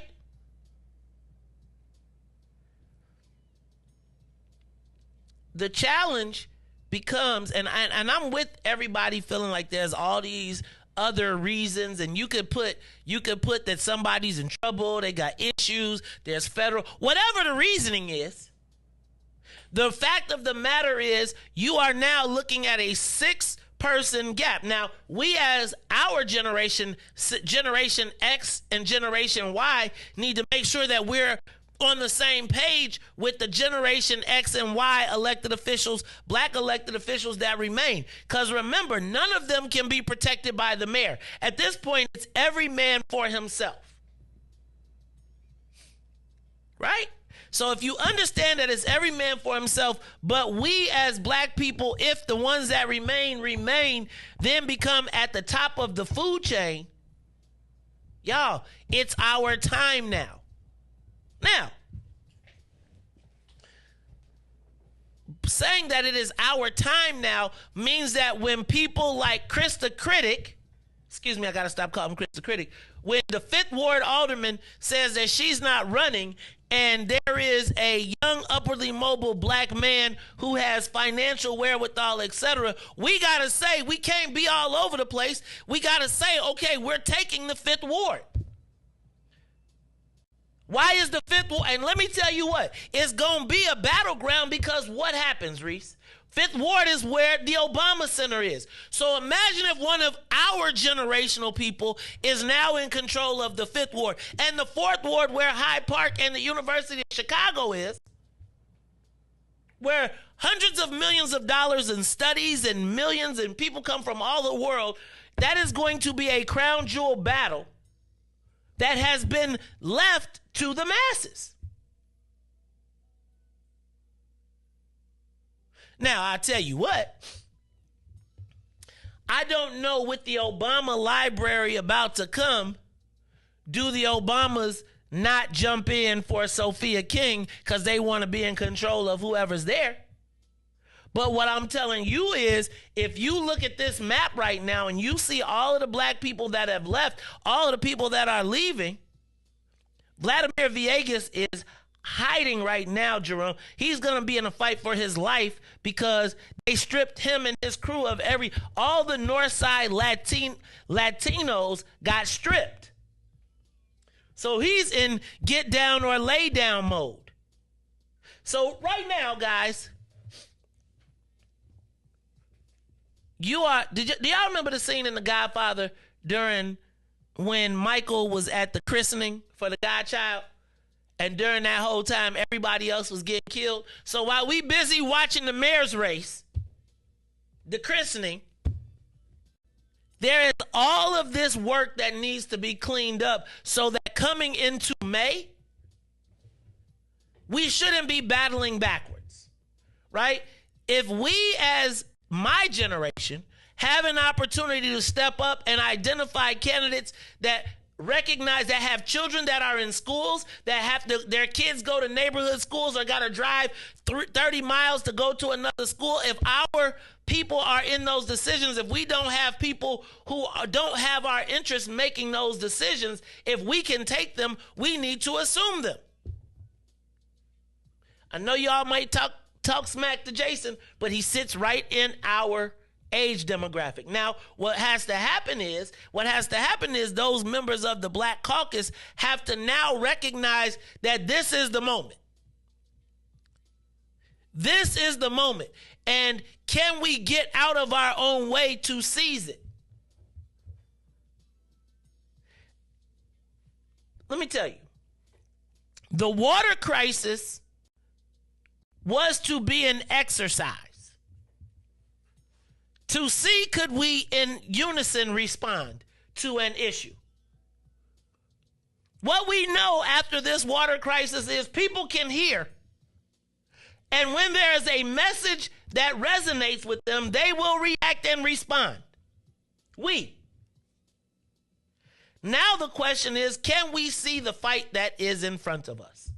Give us a call, 872-259-7474. Reese, who's on the phone line? Caller, you there? Good morning, Maze. Good morning, Anthony. How you feeling, man? I'm well, and yourself. Thank you for asking. I'm like Tony the Tiger up in this bad boy. Okay, man. I love that. Anyway, they just took the aldermanic prerogative away in this administration, right? Yes. During this administration, they've tried to. They've done a. Where were all these Tony the Tiger types back when Old Man Daley was running? Back when Richie Daley was running things? When Rahm Emanuel was running things? Okay? Now, I mean, if there's nothing worse than people that don't use their power. Okay? Now, you had some aldermen that would work their way up to the mayor's office and get what they needed for their ward. A lot of them didn't even go up there, man. I don't know. Help me understand. What's the sense of them having the prerogative if they're not using it? And the ones that use it, they always using debit to the dime when they did something for you. You know what I'm saying? So, what's the difference? So I think, Anthony, the difference has to be, what do you want to do? You want to. This is how we always get screwed over. Right? We always get screwed over because we talking about what happened 20 years ago. Daley been gone for 10 years. Ron been gone for 4, right? I cannot deal with that at this point, right? We're where we are here right now today. And again, shame on us if we don't recognize that this ain't that. Like, and the number, that is essentially saying, Harold Washington said, why we ain't do what we did with Harold Washington? Family, we are right now in a crisis, and you now have an opportunity to seize the day. And if you refuse to seize the day because you say what happened 4 years, 8 years, or 6 years ago, and the day I told y'all, this is the most important election coming up. You all just saw that they took out Citizen. You just allowed your city council to remove Citizen from all of our documents, and now we got buses coming in with no plan, and we talking about 4 years ago. There is a real and present crisis right now. And this is why I am asked, we can't get out of our own way because we so mad about yesterday that we can't see the future. And it's not a diss, fam. It's just, these are the reasons why Negroes quit. These are the reasons why, right? I'll be like, y'all got to hear this. Because we gonna keep going through Groundhog Day talking about Harold Washington. It is Black Groundhog Day every day. The world has changed. You are looking at 13, 14. You probably going to have damn near a whole majority, almost a majority leaving the council. There is an opportunity to seize power. There is an opportunity to run candidates. You are looking at this map change. You are looking at the fact that it's only 473 signatures to get on the ballot. You ain't never getting this. You ain't never getting it this sweet again. Where the people that you've been mad about, that you've been talking smack about, but you can't beat, are walking away.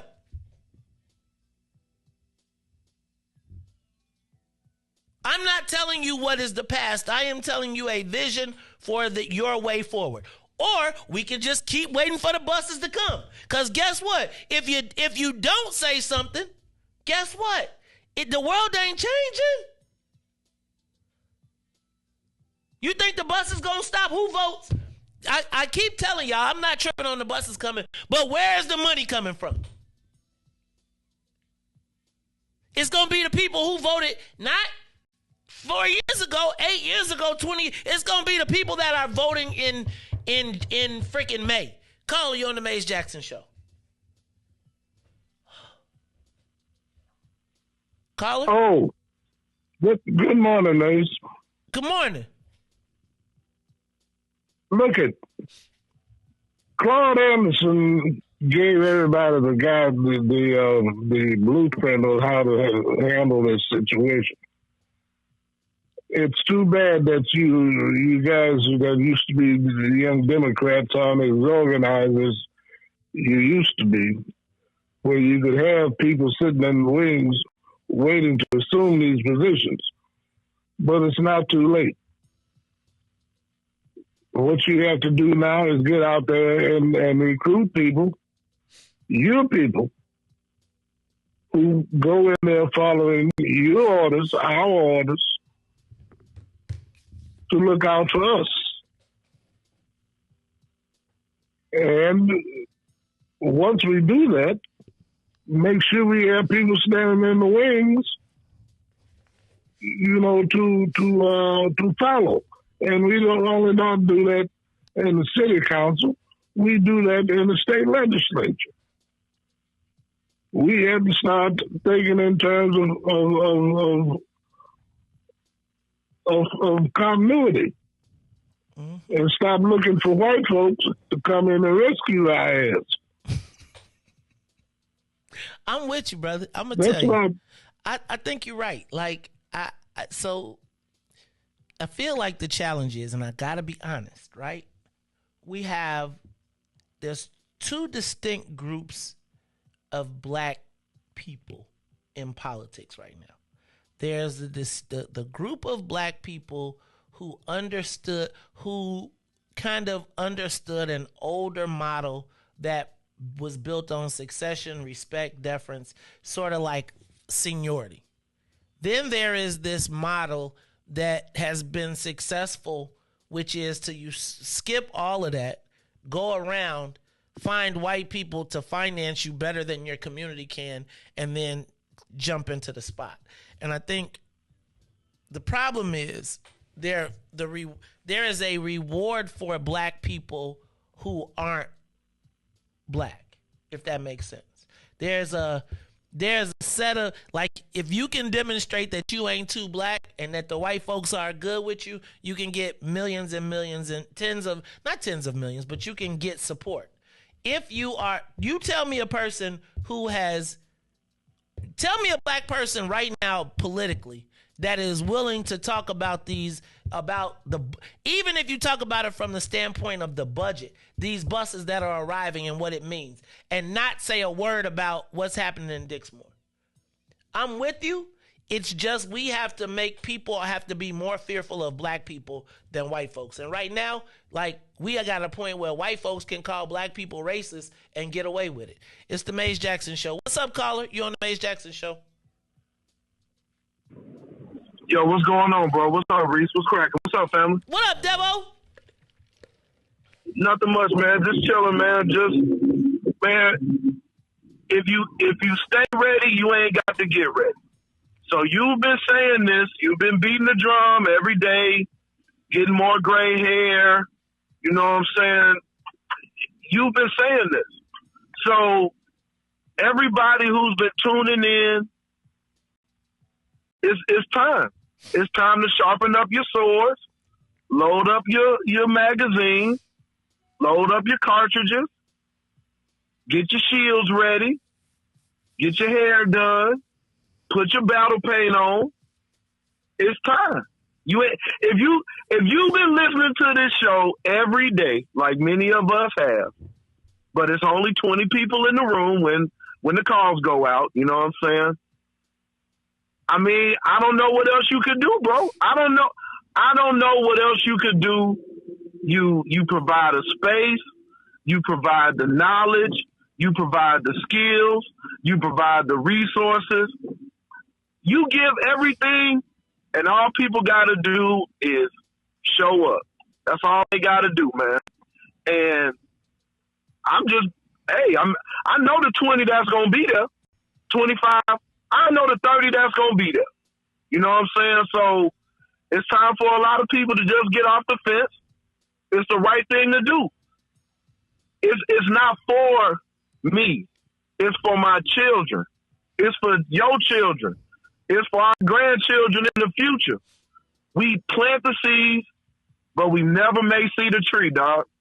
So we got to go on the battlefield, and we got to handle our business. Just like dude did in this past episode. The king was like, oh, man, I'm going to send reinforcements. Dude was like, man, we got a plan. We in it. And they won the battle. But you got to have the courage to get out there and go get on the field. So that's really what it is. It ain't, if we need to put Hal Washington to rest, the past is in the past. Always seem to be something in the past. It's over with now. Now is the opportunity. Seize the moment, man. But you know, they're not gonna listen to you, bro. They're gonna complain and they're gonna talk about all this other stuff. But you gotta put your helmet in your spear, man. That's it. I don't know what else you can tell them, dog. You've been telling them every day. What else should you be telling them that you ain't already told them, Maze? Let me tell you. Well, I guess I really can't, because the Maestradamus is gonna tell you if you don't, them buses gonna be pulling up on your block, and you can't even. Here's the crazy part. Right. Like, there's no. You notice how? Do you see how quiet it is right now? Do you see how? Do you notice? Because the fear right now is for every black politician right now is probably fearful of saying what black people know and see in front of our faces. And we can't even say nothing. Yep. And it's like, and so are we going to be in another generation where I can say, look, y'all, and we can say, you was right, and we scared to say something because it's going to be, somebody else is going to be attacking us. Like, family, we have to have people who are willing to stand up for our self-interest. Our self-interests are being compromised right now. Right? Y'all telling me that you, like this same mayor, is charging Southland companies and Southland municipalities where our family, our brothers and sisters live, reside, and dwell. They ain't got safe water. They ain't got a whole list of shelter and things that my question for the social media was, are the immigrants setting up the place for universal basic income? Because quite frankly, we believe that people that are coming here, and I'm not denying nobody nothing, but nobody is articulating like, hey fam, do y'all know there's a water crisis in Dixmore? Negroes will tell you to be quiet about that because they could do something about that one, but it would require a stretch. It will require you to say something and not smile when the big white boy come in the room and be like, no, dog, but them our family. That's my cousin. That is my brother. But if you can come in and smile at me while my family is choking out on brown water, you ain't my family. We ain't cool. And Devo, it is happening. It is every day we wake up, we are seeing the erosion of our community. And it's like I be screaming from the hills like, yo, cuz, stop taking the picture. Like, stop taking. Does anybody ask as we go to this romp? No. Oh my God. Go ahead. Bro, not only do people not ask, but see, you don't give yourself enough credit, bro. You literally not only raise it up, but then you make yourself. It's like when I was in college, and you could go, if you didn't get the lecture, the professor gave office hours. And then, you would build a rapport with the professor, and he could help you get a better understanding. But see, that's what you offer. So you actually provide not only what you do every day, but you also provide it in a more in-depth type of conversation. But like I said, it only be 30 people. 30 people. Now, we can go out and we spread the message, But I mean, where I'm trying to figure out where's everybody? Where's everybody? Where are the people? Because in my generation, I know that we lost a lot of people for the war on drugs. I know that. But all them people that escaped the war on drugs, where y'all at? You're the subject matter. You all are the subject matter experts. You all are the general managers. You all are you got everything that you wanted right now. But it's the people that's behind you that's going to suffer. You can't act like you're better than everybody else. It don't work like that. We all we got. It ain't no cavalry. And once they send their reinforcements, they gonna slaughter us. And if that's what you should be afraid of, not right now. Right now don't even matter. You should be, what did the man say, man? The White Walkers are coming. The winter is coming. Oh man, ain't nothing going on. We good over here. We good. We got this. We got that. The whole time it was a whole new paradigm going on. It was a new foe that they had never seen before. And they needed to get together. And the world was telling them, man, we need to get together. Stop battling over this stuff. But they didn't listen. So, hey man, you tell them, bro, but you know, I think we need to do a eulogy for Harold Washington and the past, and just say, man, hey, man, the past is in the past. We don't talk about that no more. If you got hurt in the past, take all that hurt, pain, and fight today. Fight today. You're fighting for today. You're fighting for the future. I don't know what else to tell them, bro. I don't know what else to tell them, dog. You do what you got to do, man, but you done told them, so they ain't going to listen. I'm out. All right. Go Raiders. Go Bears. That was Devo. Anybody else on the live line? Call you on the Maze Jackson show. It's our time. I mean, it's generational shift happening. Uh-oh. Is that Jake? That sound like Jake. Jake? Yo. Okay, good. Yo. Oh, it's Jake. Hold it. The thoughts and opinions expressed by our callers are not necessarily the thoughts and opinions of the Maze Jackson show. The thoughts and opinions of our callers are theirs and theirs alone. However, we welcome the opportunity for everyone to share their opinion in a respectful manner that would be welcome, because we promote and create free speech. Welcome back to the Maze Jackson show. Jacob Israel calling us from H-Town. H-Town, but Chi-Town all day. East side, over east, you know what it is. Now, maybe you can help me with this. Because growing up, I remember Beavers, you know what I mean, doing things, which is the 7th ward, if I'm not mistaken. Yep. But Mendoza is in the 10th ward, and it borderlines each other, right, if I'm not mistaken.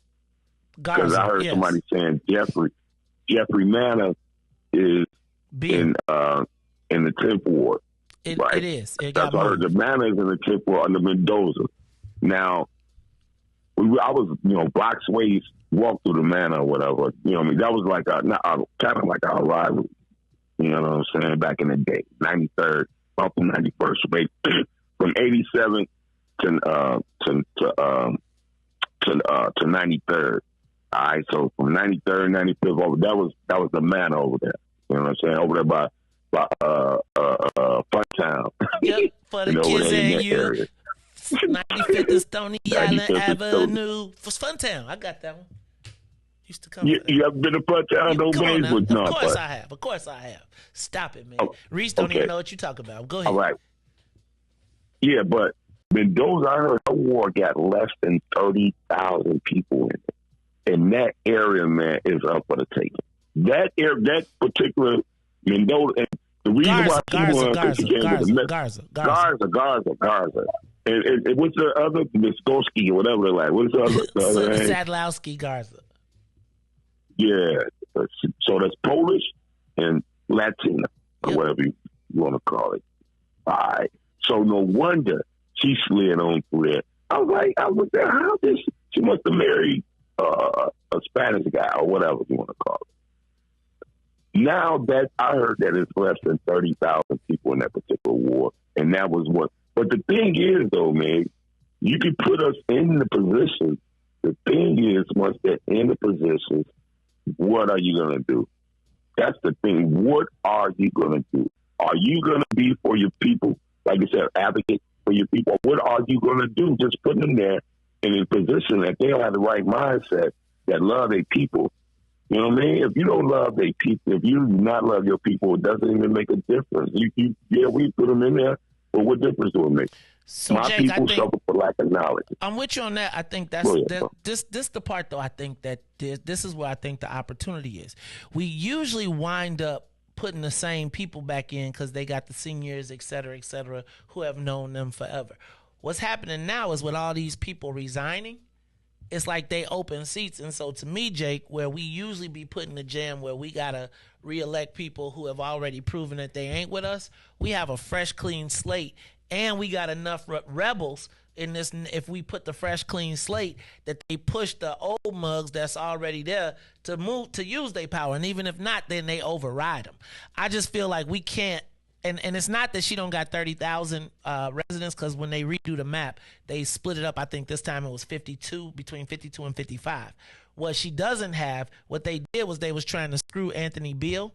So they took out all of his best black voting areas, the Manor, Argyle Garden, and put him in her area, and then gave him areas where he wouldn't be able to be successful. Now she's looking at it and being like, hold on, why I got to represent them? Plus this is some bull BS, etc. So I think you're right on a part of it. She might not be able to win, but part of that was done to screw Anthony Beale over as well, who was against him. Because remember, Beale sided with the Latinos.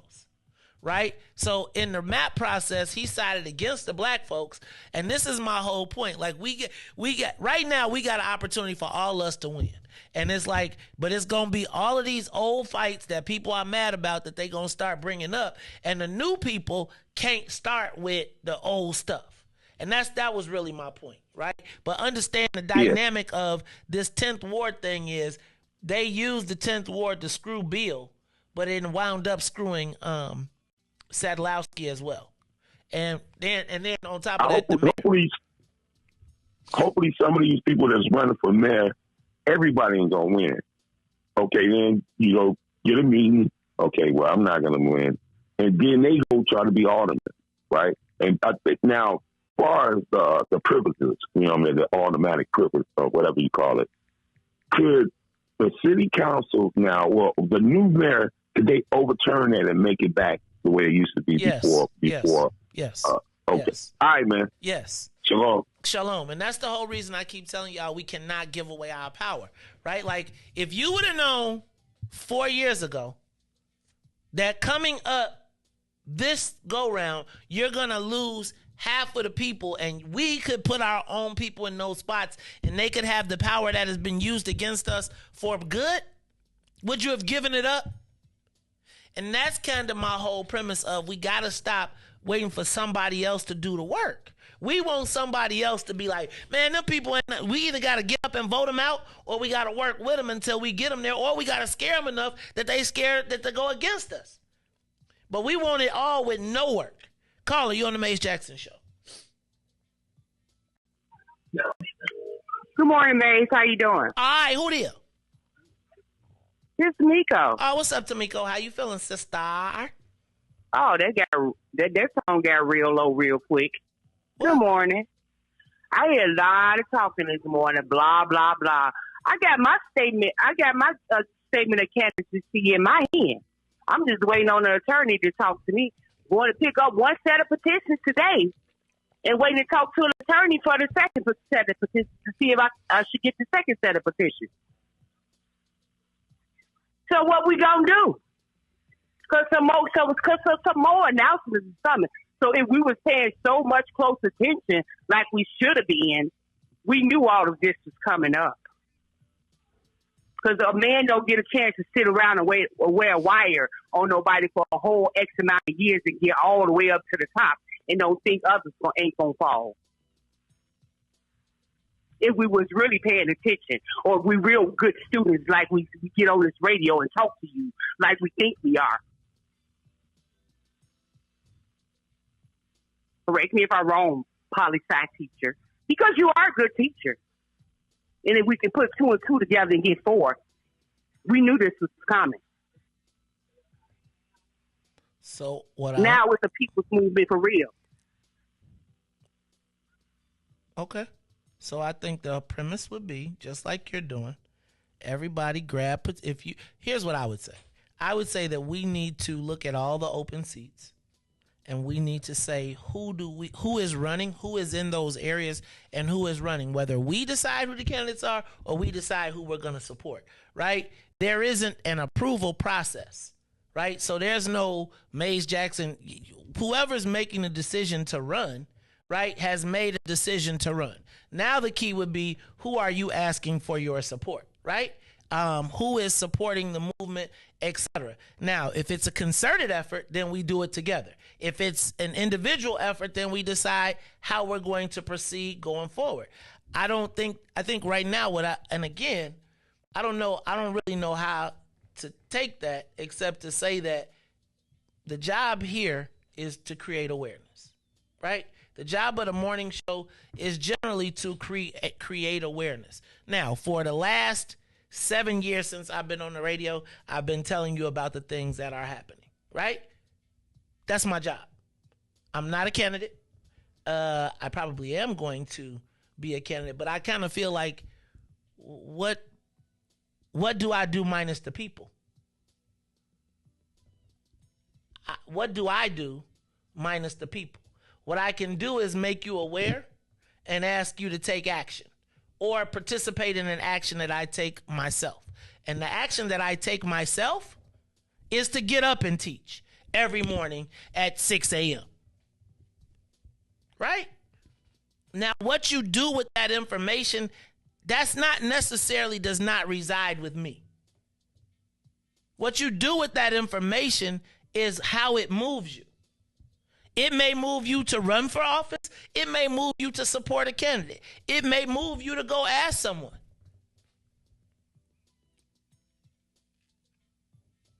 But yeah, that's how I would see that. Look, y'all, I want to say thank you to everybody who is tuned in. This is the Mays Jackson Show. Catch us every day, Monday through Friday. For the WBGX audience, give us a call. Call us every day, Monday through Friday, 6:30 to 8 a.m. right here. You can catch us. To the centers, we going to stay from 6 to 9. Look, this is the Mays Jackson Show.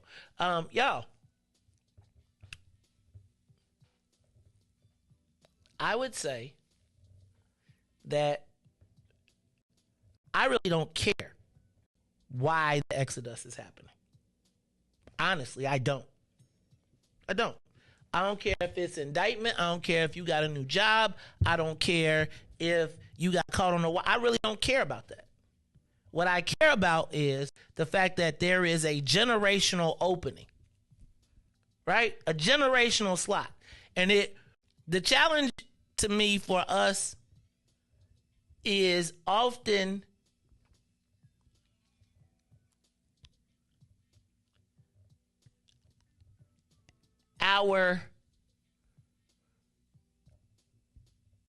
it is difficult to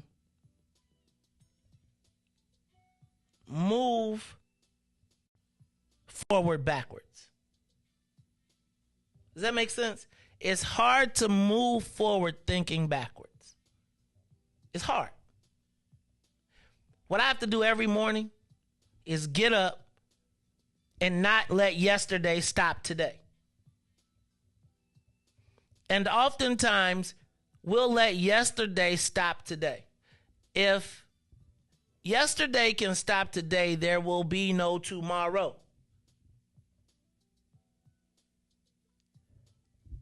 People come to knowledge at different times in different places and different ways. My job is to open the door and to ask as many people to come in as possible. Not to tell them why they ain't, who they ain't, what they are, but to get to the goal of getting people elected, right? What do I tell you? This is a game of addition and multiplication, not subtraction and division. Now, you have to understand who you're dealing with. but addition and multiplication. And oftentimes we forget that in our interactions with each other and with the people that we need to be successful. So if you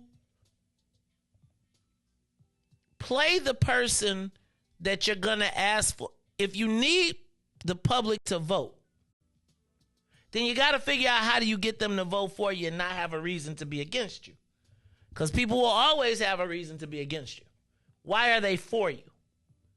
Give us a call, 872-259-7474. We're going to take a quick break, and then we're going to come back. It's the Maze Jackson Show. The Maze Jackson Show will be back after this break.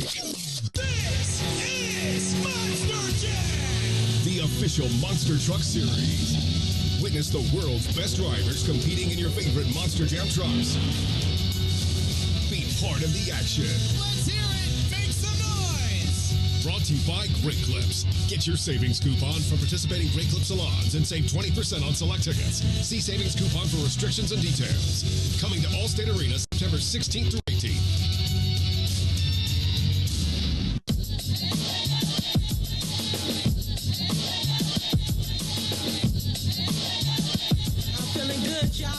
Smiling more every day, closer to my dreams. Hey, guapole, the food tastes better. I stopped smoking squares, healing from the inside out, making repairs. I forgave some people, thanked them for the lessons, cause holding on to it was blocking my blessings. No more stressing, worry dishonors God, so I just pray, and I'm loving my odds. Mingle with like minds, gravitate where light shines. Graduate, masters, your rhymes ain't like mine. Big Dank from the west side, this is my best self. Taking vacations, hoping the rest helps. Got a career now, loving what's ahead. My spirit is free from the stuff that I shared. I feel good now, ain't that what life's about? Thank you for new days, something to think about. Let's do it a new way, more than just talk about. Today's a holiday, that's what it's all about. I feel good now, ain't that what life's about? Thank you for new days, something to sing about. Let's do it a new way, more than just talk about. Today's a holiday, that's what it's all about. I'm feeling so good now, walking on higher ground. Got out the country, visit some new towns, made some new friends, let go of some bad ones. Soon as that took place,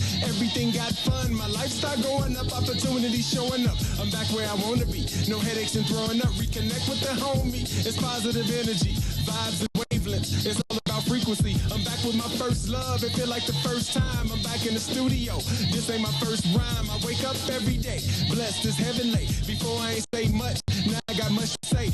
Raise my credit score, got rid of some past debt. Heard that's attractive, well call me a magnet. Plug into an outlet, living life outright. All on my Kid Cudi, focusing day and night. Right? Now ain't that what life's about? Thank you for new days, something to sing about. Let's do it a new way, more than just talk about. Today's a holiday, that's what it's all about. I feel good now, ain't that what life's about? Thank you for new days, something to sing about. Let's do it a new way, more than just talk about. Today's a holiday, that's what it's all about. Feel good.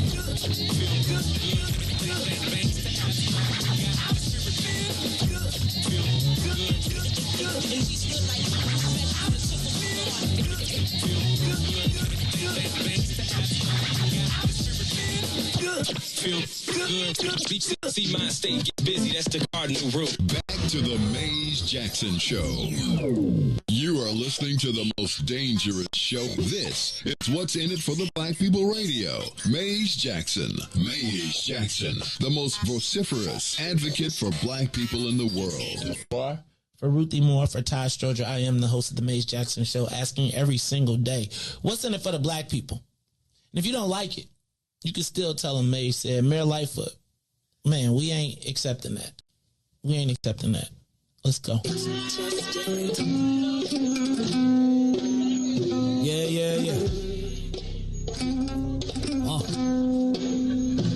Let's get down to business and go ahead and address the facts, man. Lightfoot seems more lesbian than black. Rahm Emanuel's another case. He was just as tired. 50 closed schools left much to be desired. Police had Anjanette naked on that body cam. They suppressed the footage so it couldn't touch a lot of hands. Reminds me of that 16 shots in that cover-up. Both of them similar, so I went and dug it up. George Floyd killed A lot of riots happening in town. Southside burn and they wouldn't let them bridges down. Grandmother sick, need a prescription and plus a couple groceries. You gon' have to travel just to get it now. COVID-19 out here shutting all the business down. Not enough SBA loans to even give around. So many failed businesses that you could put them in the pile. If you don't survive the pandemic, it's gonna sit you down. We sing, dance, play ball, entertain, and crack jokes. Government infested black neighborhoods with crack smoke. System that milked us so bad, we got lactose. Still trying to find out what's in it for us black folks. We sing, dance, play ball, entertain, and crack jokes. Government infested black neighborhoods with crack smoke. System that milked us so bad, we got lactose. Still trying to find out what's in it for us black folks. Shout out to Willie Wilson, hope one day you get to send it. We need some different players in the game to handle business. So many shady characters like Madigan and Blotto. But when you really break it down, it's typical Chicago. City full of gangsters, it's what the land was built on. Same streets with hood legends, DNA get spilled on. Carjackers out here lurking, trying to get they steal on. Looking for a block to put them Hellcat wheels on. Let us give bogus appraisals a red line. Car crackers out here getting minimal fair time. And I'm the seal carry, I stay with the pipe. But Illinois gun laws giving minimal rights. Stay up on the swivel, make sure I'm moving tight. Check all of my mirrors when I pull up to the light. Pick my homie up from out of town, man, he caught a flight. He was hella nervous, told him, shorty, this is a way of life. We sing, dance, play ball, entertain, and crack jokes. Government infested black neighborhoods with crack smoke. System that milked us so bad, we got lactose. Still trying to find out what's in it for us black folks. We sing, dance, play ball, entertain, and crack jokes. Government infested black neighborhoods with crack smoke. System that milked us so bad, we got lactose. Still trying to find out what's in it for us black folks.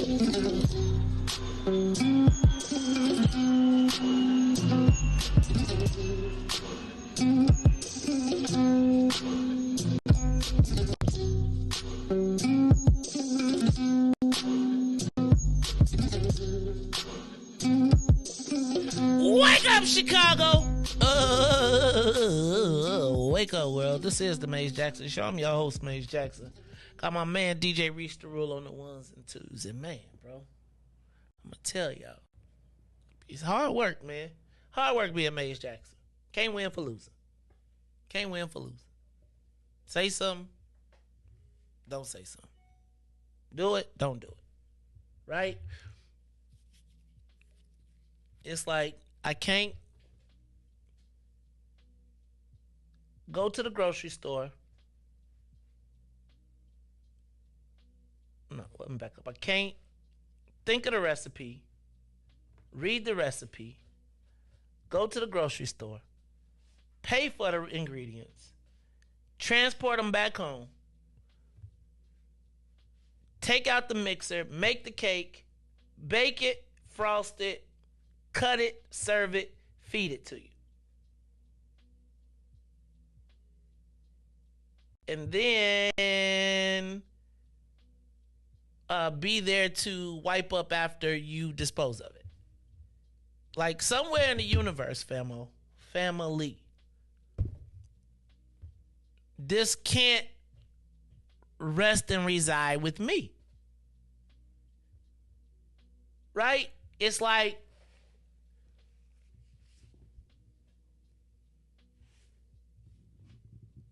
I can't want better for my people than they want for themselves. And I can tell you, if you're unaware, what they say, my people perish for their lack of knowledge. So I try to share my knowledge. The moment when you want me to stop sharing my knowledge, please say so. But I think we're at there's different levels and stages. And I gotta tell you that it becomes tough to fight for your people and get fought.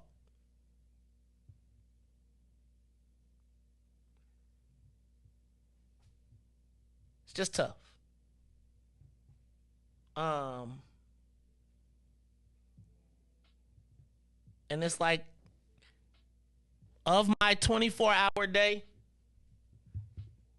probably 16 of them go to the people. 4 of them go to sleep, and I'm grateful my family don't kick me out for the other 4.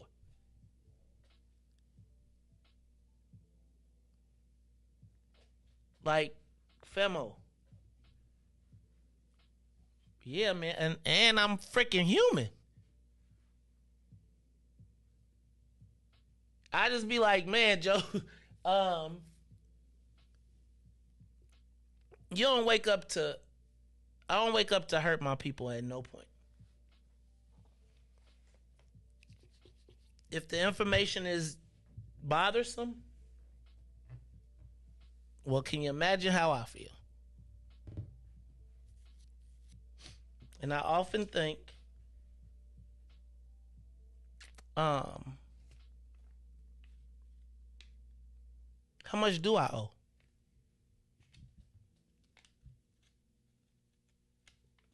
At what point do I say, okay? It's like we all have a burden. We all have a cross to bear.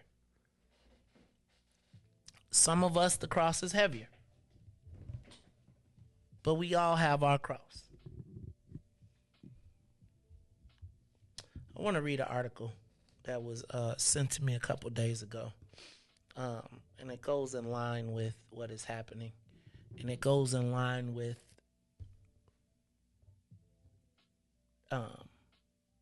kind of what I feel like is going on with this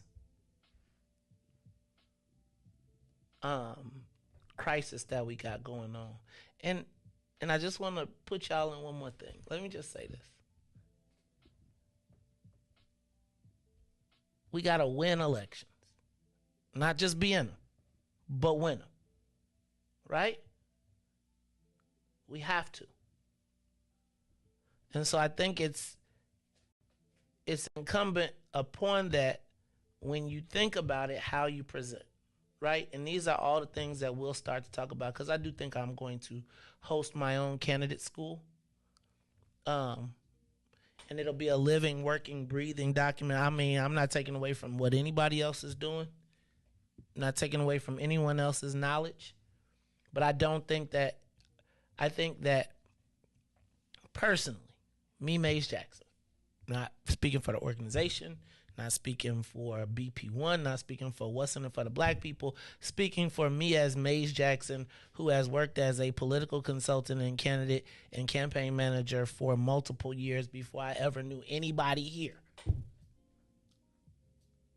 There are certain pieces, places, and parts that are essential to every campaign that I have decided that I am going to participate in. And I am going to share because I don't want to spend another generation mad. Right? So, be on the lookout for candidate school. And essentially, we'll work with you through your candidate process, through your petitions, through the challenge process, to on the ballot, to even having weekly updates as to how you should deal with your strategy. That ain't BP1. That ain't what's in it for the black people. That is my 30 plus years of knowledge in the campaign that I have decided that I'm going to use since I would like to be able to use it. How about that? Okay? That ain't got nothing to do with nobody else.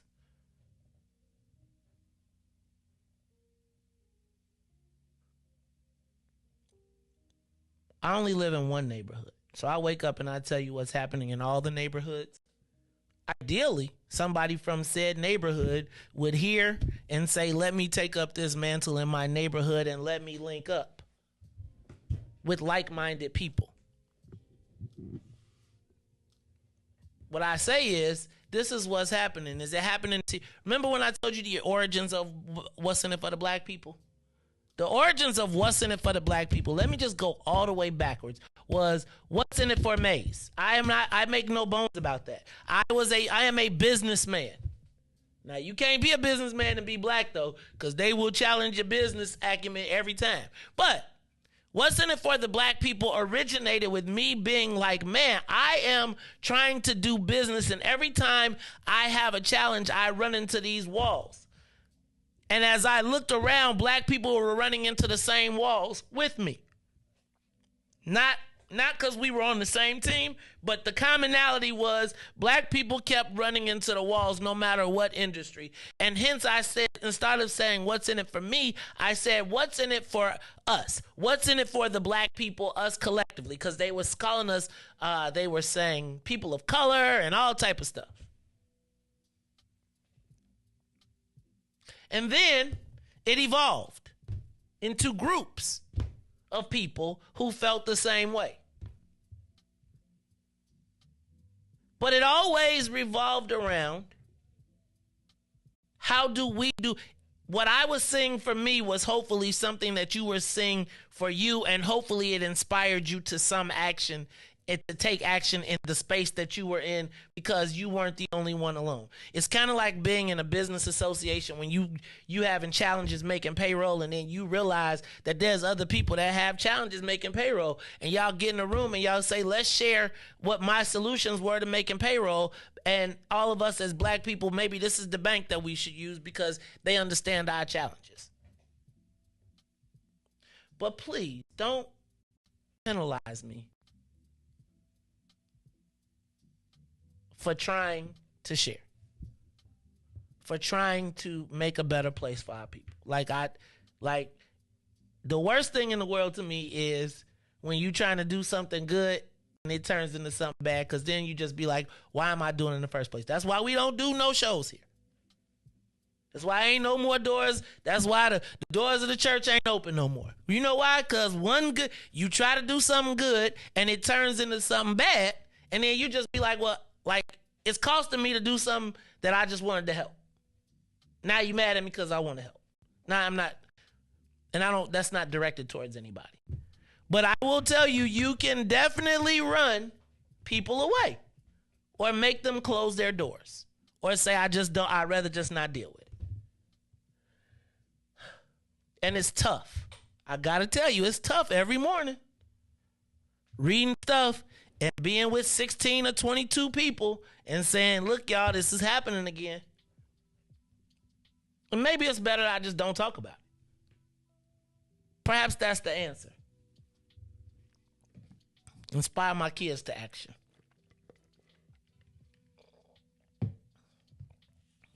But I want y'all to know that regardless of how we feel, there was a time when people wouldn't even say black in Illinois.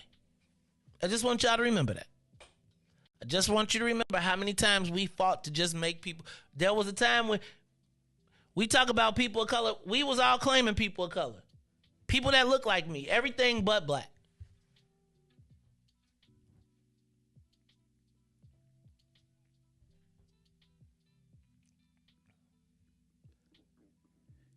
I can't be mad at people for trying to survive in the world that exists. Some of us have been tasked with a heavier mission or burden. That is something that we have to bear because of the lifestyle that we chose. I don't get mad at nobody that I get up every day at 4 o'clock. I chose to do it. That is a burden, but it's a burden.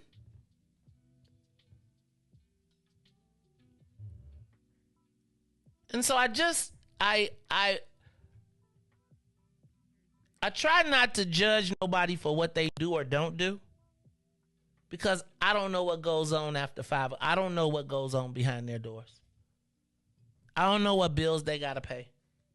I don't know what challenges in family. All I know is when we together, as much as we can do, we try to do.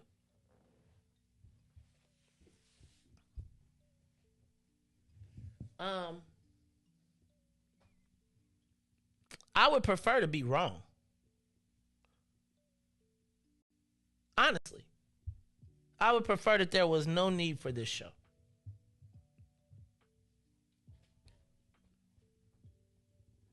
But I do believe that I have been tasked with waking people up.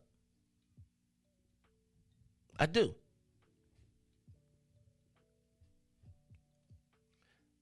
And I believe that somewhere in this universe, whether it's in this next election cycle, or if it's 20 years down the line because Dominique was in the car, like I used to be in the car coming from Bolingbrook, and I would hear Lou Palmer and those drums beating. And as Bolingbrook as I was, and as much as I didn't, there was something about that gave me a sense of pride in blackness. That eventually, 40 years later, led to this. And y'all, I'm so clear that I probably will not see the fruits of this labor. But it only takes one time to go outside and see a young person or a senior citizen. That's the young people that I'm really fighting for. It's like, man, my kid is about to be out of high school. But I sure don't want him to come back to the same thing. I want it to be better. I don't want to encourage him to leave Chicago. I want him to come back and be like, this is my city. I got a place here. And so when I talk about these people running for alderman or elected official or police board or whatever, I don't know where you're going to wind up. I don't know what alliances you're going to make. I don't know, because I understand politics. But I know if I can keep you reminding that somewhere in the back of your mind, black first, like you got some sort of accountability, that you're going to wake up one day and you just don't want to be the person who didn't do right by their people. See, right now we got a whole generation of people who can tune us out. Who can be like, oh, that nigga over there. But imagine sending 6 to 8 new black black aldermen to city council. Imagine sending them there together, and they don't have to stand by themselves. They can be a bond together so that they don't have to get sucked up. And they can be a force within the black force. Y'all, I ain't here to hurt nobody. And I would that I could, that nothing that I talk about on this show was real. Would that I could that 4 years ago, 7 years ago, when I first got in the game, well, actually 2012, so what's this, 10 years ago? Dang. 10 years ago, and actually 10 years ago when I got in the game, there was something that said to me, I got to ask what's in it for the black people. And obviously, something resonated because a lot of black people started asking the question.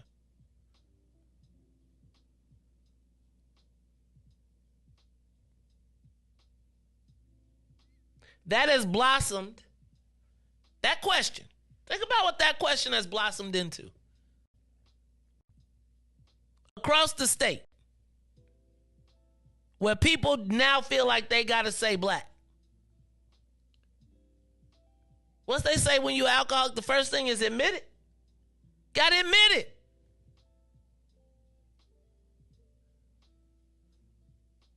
It's like there's work to do, people.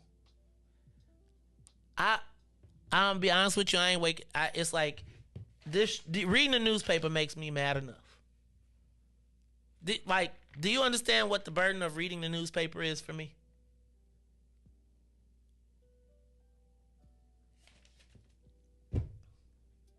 Now, let me get to something I just wanted to talk about, which is the sanctioned black decimation of Chicago. I've been starting to read this paper, and it's funny because, you see, this goes to my point, right? Like, there was probably a time when me, Mark, and Paul didn't get along, got along, didn't. And then you see people grow and evolve. And now I'm looking at my man, Paul McKinley, and he is now writing op-eds. And I thought this op-ed stood out, and I think it's interesting for this time. So I'm just going to read it verbatim. This is his words, not mine, but I want to read it because I thought it was important. Because we ain't the only ones who see it. Op-ed, Black people lost their Section 8. Pritzker gives it to illegal immigrants under disguise of asylum seekers. Black people have emergencies every day. Okay. Black people. This week, Lori Lightfoot announced that she is accepting a busload of illegal immigrants from from Texas. This comes as Biden ordered the non-enforcement of borders in Texas. Governor Abbott could not detain or do anything about these illegal immigrants breaking the law and illegally entering Texas. Since Chicago is an illegal sanctuary city, as they provide federal funds to people who are actively violating federal law, Governor Abbott made the move to send those people to Chicago. The mayor, as well as Governor Pritzker, will take the money from public housing and from the black community to provide housing for illegal immigrants. The mayor, governor, and Tracy Scott, the head of CHA, have taken away emergency Section 8 vouchers for black people. They are even trying to prosecute black people in public housing who own businesses that receive pandemic loans. They are even threatening to take away these black folks' public housing. The number of black people that they say are looking to put out of their homes is about 6,000. That is, think about that. So they're going to get kicked out for violating a federal law and then open the door for people who are violating a federal law. Like, these are the hypocrisies that we see. We find that this isn't a coincidence because this same head of CHA, Tracy Scott, in Chicago, was being investigated in Minnesota for putting black people out of public housing. The same head of CHA replaced those black people with Somalians.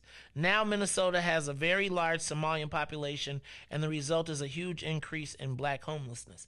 Also remember, that is where Ilhan Omar comes from, right? So remember Minnesota, so many black people moved to Minnesota, and we thought of Ilhan Omar as black. She thought of herself as Somalian, and think about how that has worked out. This is actually something that has happened. We find people of color, immigrants, all of those different pieces. And again, no diss. I just want to know, where do we fit in the budget? We find that this isn't a coincidence. Oh, wait a minute.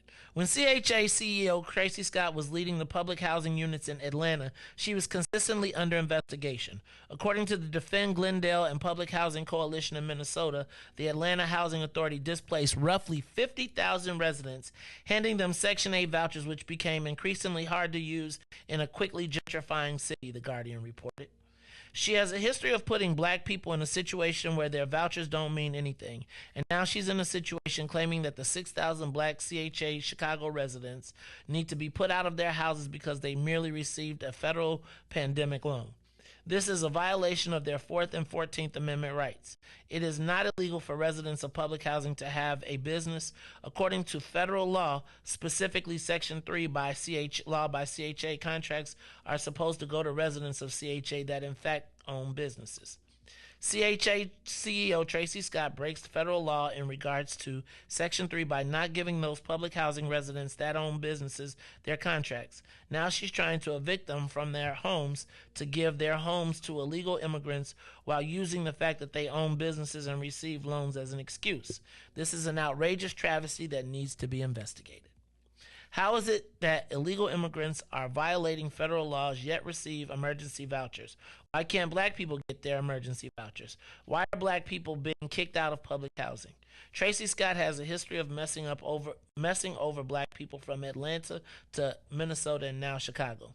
It's obvious that Governor Pritzker has colluded with Mayor Lightfoot on this. Governor Pritzker alluded to this on Twitter today, where this is a tweet. Illinois welcomes refugees, asylum seekers, and immigrants, and we are working with federal and city officials to ensure that these individuals are treated with respect and safety as they look to connect with their families. Federal funds supporting displacement of black people. These people are coming into Chicago. The emergency housing can only come from CHA. SNAP benefits are federal funds. These are funds that these illegal immigrants are receiving are unconstitutional. He's taking money from black people on the south and west sides of Chicago. He's then giving money to people he thinks will vote for him. There has never been an emergency plan by this governor to give out emergency Section 8 vouchers and low-income vouchers to those who have housing insecurity in the black community. Where is Tammy Duckworth? This is a federal issue. This will affect thousands of people in the Southland who own houses and have Section 8 residents. Section 8 helped these Southland landlords to keep their properties throughout the pandemic. It's kind of crazy to me. It's kind of crazy to me, Reese. Guess they're giving their houses to the least offensive. Oh.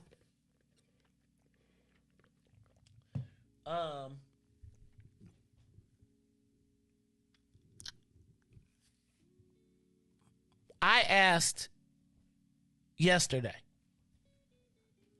I asked on Facebook and I was called a racist. My question is, again, how much of the budget should be added? How much should be added to the budget now of the city and the state for our new neighbors? Because my concern is that, and y'all know y'all gonna call me crazy, but my concern is that there won't be more resources. They will just be reallocated. And if I can reallocate resources to people of color, see how that works? Who gets less? Or am I crazy to say that there's an infinite amount of money and that no matter how much we spend on everybody, it just keeps coming and it doesn't cost anybody anything? Again, if you spend $5,000 per migrant, 1,000 is $5 million. Let's say Governor Abbott sends 5,000. Are we willing to spend $50 million? And where does the money come from? Just give me the math. Forget the race, forget the people. What is the math on what we need to do? How much money, what do we need to do to make sure that no Illinois resident suffers? At the same time, do you think all of them will get fresh water? Will they put the what if they move them to Dixmore? How would that what would be the response if we relocated our new neighbors to Dixmore? Would they call it inhumane? I'm just asking. If I was the mayor of Dixmore, knowing that all of that flood of resources coming, I'd be like, bring them here. Make sure that everybody's got running water, safe place to live, everything. And I want to know, you ever been on 290? You ever been by 10 City on 290? Like you get on 290 and you see all them people over there? What's they plan? It's the Maze Jackson Show. We're going to take it. Let's come back after these messages. The Maze Jackson Show will be back after this break. Maze Jackson. Tune in to the Maze Jackson Show every day, Monday through Friday from 6 to 9 a.m., where you can catch us on YouTube, Twitter, Twitch, and Facebook Live. Plus, from 6:30 to 8, you can get us on WBGX 1570 a.m. That's right, it's the Maze Jackson Show, where every single day we ask the question, what's in it for the black people? And if you don't like it, you can still tell them, Maze said. We out of here. Peace.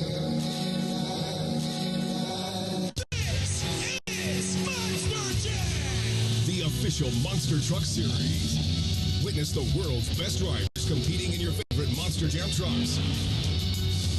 Be part of the action. Let's hear it. Make some noise. Brought to you by Great Clips. Get your savings coupon from participating Great Clip salons and save 20% on select tickets. See savings coupon for restrictions and details. Coming to Allstate Arena September 16th through 18th. And now, traffic and weather.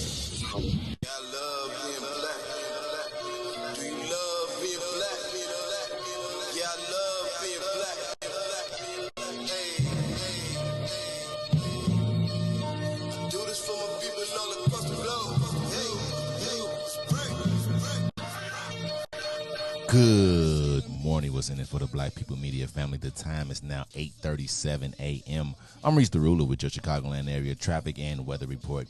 As we head over to the Kennedy O'Hare to the Loop, is now an hour and 11 minutes. Outbound will be 30 minutes on the Edens. From Deerfield to the Exchange will be an hour and 16 minutes. Outbound will be just 38. The Eisenhower, Thorndale to the Loop, 90 minutes back out to Thorndale will be 38. On the Stevenson from I-355 to the Dan Ryan is an hour 10. Outbound is looking at 34.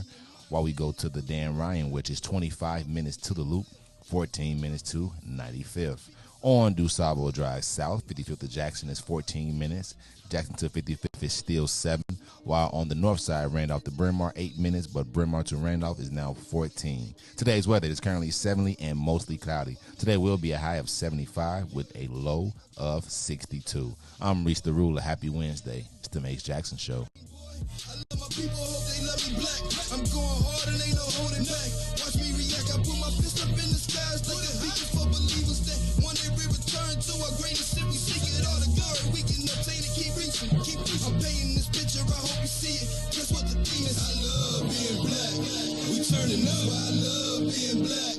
Say it loud, man, I love being black. One more time, I love being black. Hey, hey, hey. Well, how about you done seen these tunes too? Customize for you a little something you can groove to. Feeling good about yourself, melanated, mood muse. Always service humble pie, we don't care about who's who. Light brown or dark skin, this right here's for you too. We are the gods of the earth, living proof truth. Say it loud if you black and proud, I salute you and that's a fact. Where you at? Let me hear you say it back. I love being black.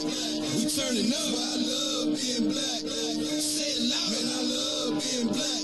One more time, I love being black. Hey, hey, hey. Super melanation, renovation of our databases. Gotta fix the trinity to make it past the matrix. There's a rabbit in the hole. No decision, you gon' chase it or just show it for complacency. Here's your motivation. Black power in your veins. Up to us to build a nation. European mental detox completely we erase it. You can't keep fighting over old information. Right, bring it right back. If you love being black, I love being You are listening to the Mace Jackson Show. I'm your host, Mace Jackson. Got my man DJ Reese the rule on the ones and twos.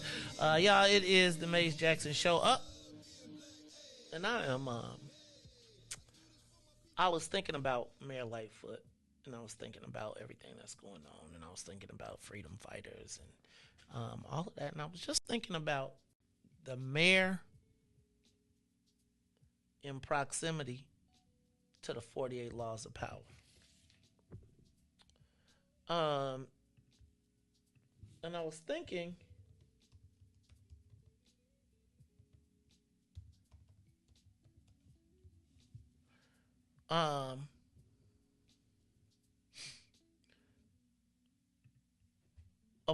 about what is going on. So, I love the 48 Laws of Power, right? That is like my favorite book, but I've gotten very far away from it. Just with my sentimentalness of blackness, and I got to get back to it even in dealing with black folks because it creates the environment for us to acquire power. I think that what happens is when you get sentimental and emotional, then you start making decisions that leave room for people to question, right? So one of the laws in the 48 Laws of Power, and one of my favorite ones is law number 19. Know who you're dealing with. Do not offend the wrong person. And I'm going to give you an overview. There are many different kinds of people, and each will react differently to attempts to deceive them. You need to know who you're dealing with and avoid the types who will waste your time to exact revenge. In your quest for power, you can't treat everyone the same way. According to Law 19 of the 48 Laws of Power, there are many different types of people, and you need to be able to recognize which type you're dealing with and respond appropriately. Here are the 5 most dangerous types. Most of them you should avoid dealing with because it's either a waste of time or will come back and bite you. With these types especially, you should know who you're dealing with. Oversensitive and egotistical. Overreacts often violently and disproportionately to any perceived slight. Insecure and fragile. Lets hurt feelings simmer, then attacks when small cuts that eventually add up. Pathologically suspicious. Imagines everyone is after him. Like Stalin, genuinely unhinged but easy to fool. You can get him to turn against others, but take care that he doesn't target you. Cold and calculating. Doesn't show anger when offended, but calculates the right moment for revenge and waits for it. He's a snake. Crush him rather than injuring him. Slow-witted or literal. Lacks the intelligence and imagination to envision potential rewards to fall for a scheme. You'll waste time trying to fool him. Test him by telling a joke to see if he gets it or reacts literally. If the latter, move on to someone else. To wield power, It is essential to be able to read people and know who you're dealing with. If you don't understand your targets, choosing the wrong person or doing the wrong thing, you'll waste time at best. At worst, you'll bring trouble to yourself. For instance, by insulting people when you think you're flattering them, or by triggering their insecurity. This is essential to understand when following Law 19. Before dealing with someone, do your research. Never trust your instincts or trust appearances. People can easily hide their true nature. Do not offend the wrong person. How do you think the mayor does with that? I was thinking about this because in the face of the largest mass resignation, the mayor says that if and when she's elected again, she's gonna rule with the same style. And then I was thinking about all of the people in the space. Oversensitive and egotistical, overreacts violently and disproportionately to even the slightest perceived slight. That fits like a lot of aldermen, right? Insecure and fragile, less hurts feelings simmer, then attacks with small cuts and eventually add up. Here's mine. Cold and calculating. Doesn't show anger when offended, but calculates the right moment for revenge and waits for it. He's a snake. Crush him rather than injuring him. But Reese, how many people right now are in that space with the mayor? Look like a lot. Look like all of the people that if you pay attention to everybody who is leaving, who does the mayor have on her side? The people that were remaining. But can I tell you what I also noticed about this map? Or these people resigning or leaving? Reese, it essentially leaves the mayor naked politically. In the 4th ward, right? That was one of the highest turnout wards in the city of Chicago, where Toni Preckwinkle came, even though she only won 3 precincts in her own ward as the committeeman. Reese, if you take out all of these wards and assume that whether these people are supporting them, are not going to be with the mayor or working against her, she's already got 13 people against. If she can't get help, we've already heard the 19th ward alderman, which is the largest vote getting in Beverly and Mount Greenwood, he said he's not going to be with the mayor, right? He can't. He said, my constituents will run me out of office if I support Mayor Lightfoot. So she's already lost the largest vote-getting ward out there. Reese, she's lost the 4th ward. Sophia King is the alderman there. Let's assume Sophia King wins there. The 5th ward, Leslie Hairston, which is the Preckwinkle stronghold, right? Let's assume that's if the 4th ward, the 4th ward, the 5th ward, the 10th ward, the 6th ward, 11, 12, 13. Well, let's say 11's with her. 12, 15, 24, 34, 43, 44, 46, and 48. And the mayor has no local support there. I'm not sure what her path to victory is. And then I go down this list and I think about, was the mayor careful not to offend Sophia King? Or did she go off on her with the remember the DuSable? Like, as I go down this list, you can see every time that the mayor was never careful. She never applied this rule when she dealt with the city council. And as she moves into an electoral space, now she's going to find out. So these are the people that are resigning, and people are resigning so they don't have to help her, right? She said she expects more resignations. But the more resignations that she gets, the less assistance that she's had.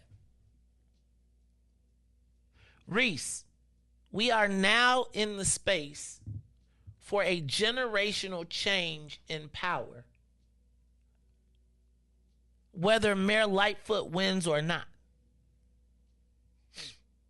If you think about it, all of these open spaces mean that the people who have gone along just to get along or who have been taught institutionally just to bow down will not necessarily be in the majority. And if you look at the people that are resigning, Reese, most of them are people that the mayor would have been able to count on. Right? These were, prior to this election, prior to over the 4 years, the mayor has managed to get 14 aldermen to resign or leave office or get away.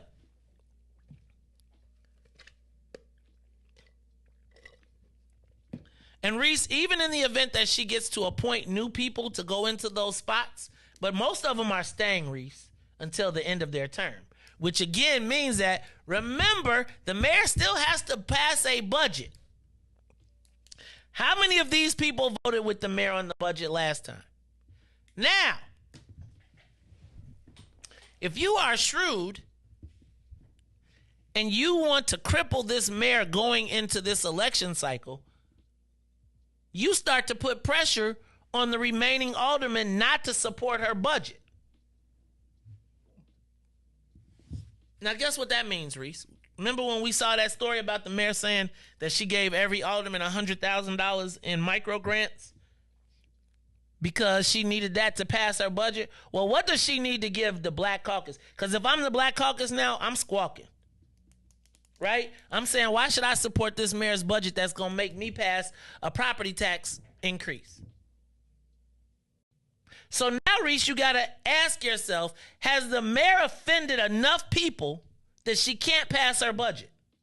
And now she doesn't have leverage to threaten these people because they're resigning. 48 laws of power.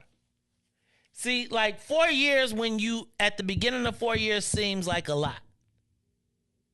Now, Reese, you got to go down the list and you got to ask, how many people has the mayor offended? Right? Because this thing says, be careful who you offend. Know who you're dealing with. Be careful who you offend. I would argue that she probably got an issue with Ed Burke. And a lot of the problems that she's had has been because she has never concerned herself with offending people. And some people think that that is a leadership style. And it can work when you're not elected. But it's one of those things where I feel like this is a lesson that Black people in general don't learn. We often, have you ever seen people that talk crazy and then think you're supposed to do something for them after you talk crazy to them? And they be like, matter of fact, like, I have known people like that, and maybe it's the way that they interact, but you know, they can curse, they can snap, they can talk to you any kind of way. And sometimes people just be like, okay, and don't say nothing. But when you want something from them, and I think you gotta, that is a thing where I believe that oftentimes people believe there is no offense level for Black people. Right? There is no offense level. I could tell your kids, move along. I could tell you, don't ask me for nothing. Don't ask me for shit. For 3 years. I'm better than Harold Washington. I did more for you than that, Negro. I don't believe that people think that Black people can be offended in anything that even if we are offended, we'll forgive it. And now Mayor Lightfoot, going into an election cycle, probably needs to go through the list and say, like, do you forgive and forget now? Or do you just wait? Do you think like all these people who are stacked up, who have got, you are sitting around, like, what do you think Ray Lopez is thinking right now? What do you think Anthony Beale is thinking right now? What do you think about Jeanette? What do you think about all the people that she has cursed out, snapped, fronted in public, called out by name, threatened, disrespected, It's like the mayor pointed a finger at Abbott and then said, now I want you to cooperate. Huh? Why would I cooperate with you if you done already called me? Didn't she tell me keep my name out your mouth? Okay, don't say nothing. And it's like, I feel like oftentimes in our space, we think we can say words and people won't forget. Like they will forgive. No, they will forgive and not forget, which again means they'll wait. Who have we seen the mayor treat with respect? Like, in Chicago, like, I would just say as black people, she has disrespected every black man possible. All the way up to disrespecting a dead black comrade where it's only 3 of y'all in the world and you couldn't figure out a way not to diss the other black mayor. Like, you felt but that's what happens when you play black.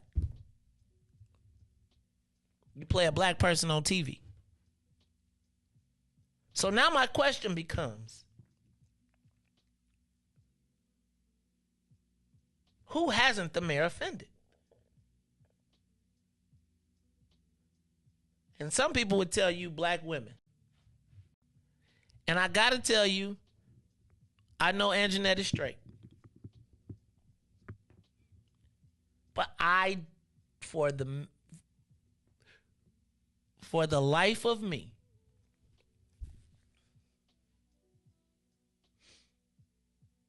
I don't know how any black woman sans Anjanette Young, who got paid, sees or hears that woman, could you just play that for me? And I watched that video.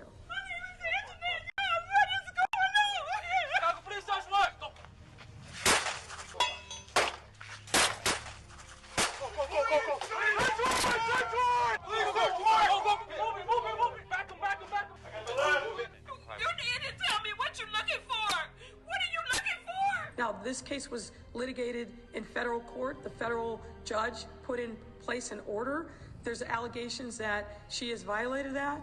A federal judge put rules in place. It's for that judge to determine whether or not that was appropriate. I'm not going to sit here and second guess a federal judge or how the information related to that matter is handled. That's for that judge who I know and is very competent and I'm sure will be fair in assessing.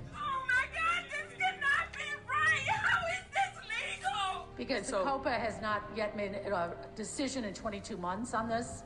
I just, look, we got to fess up and we got to clean it up. You had the wrong place! You got the wrong house! You got the wrong house! We will and we must continue to say her name. Should be. You guys know what our woman who walked into my house.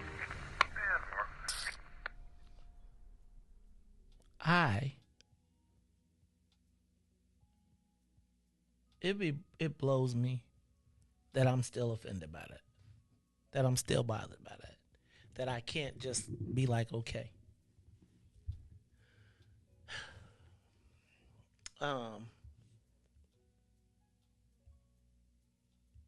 I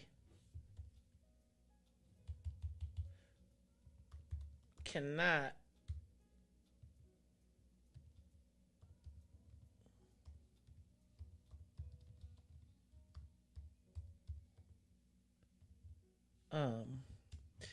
it's like, Reese, I feel like we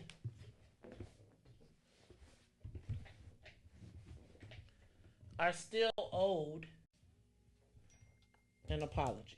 Get ready to switch.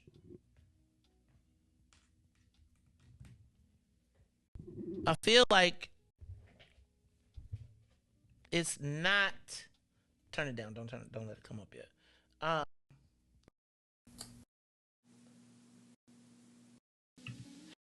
I think you could bring it up now. I want for black people, and I'm all for forgiving.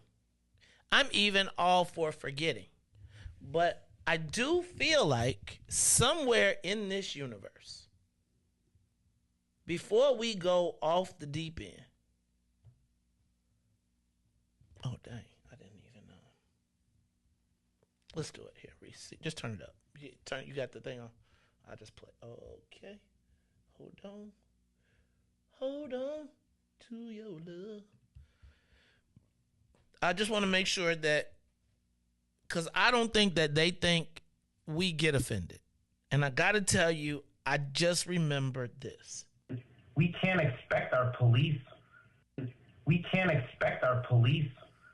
and I don't fault them at all, to be able to control this. But I know that we asked our faith base yesterday to stand at the front line between police and looters and rioters. And I am simply not comfortable telling my churches, those people, to be the intermediary in the middle of a riot that's citywide. We need something better, because right now we only have 370 whatever National Guards on standby. Half our neighborhoods are already obliterated. It's too late. We have to come up with a better plan, because my fear is once they're done looting and rioting and whatever's going to happen tonight, God help us, what happens when they start going after residents, going into the neighborhoods? Once they start trying to break down people's doors so they think they got something, or, we know that people are here to antagonize and incite, and you've got them all pumped today, they're not going to go to bed at 8 o'clock. They're going to turn their focus in the neighborhoods. I've got gangbangers with AK-47s walking around right now, just waiting to settle some scores. What are we going to do, and what do we tell our residents other than good faith people stand up? It's not going to be enough. Thank you, Alderman. Next question. Well, no, I want an answer. You commented on everybody. I want an answer. It's not something you ignore. This is a question that I have. I think you're 100% full of shit, is what I think. If you think no offense, well, fuck you then. Hold on. Who are you to tell me I'm full of shit? And if you think we were not ready and we stood by and let the neighborhood go up, there's nothing intelligent that I can say to you. Well, maybe you should come out and see what's going on. The stupidest thing I have ever heard. I understand you want to preen. I understand that you think that you... Mayor, you need to check your fucking attitude. That's what you need to do. Right now, no. You need to check your attitude. I just think,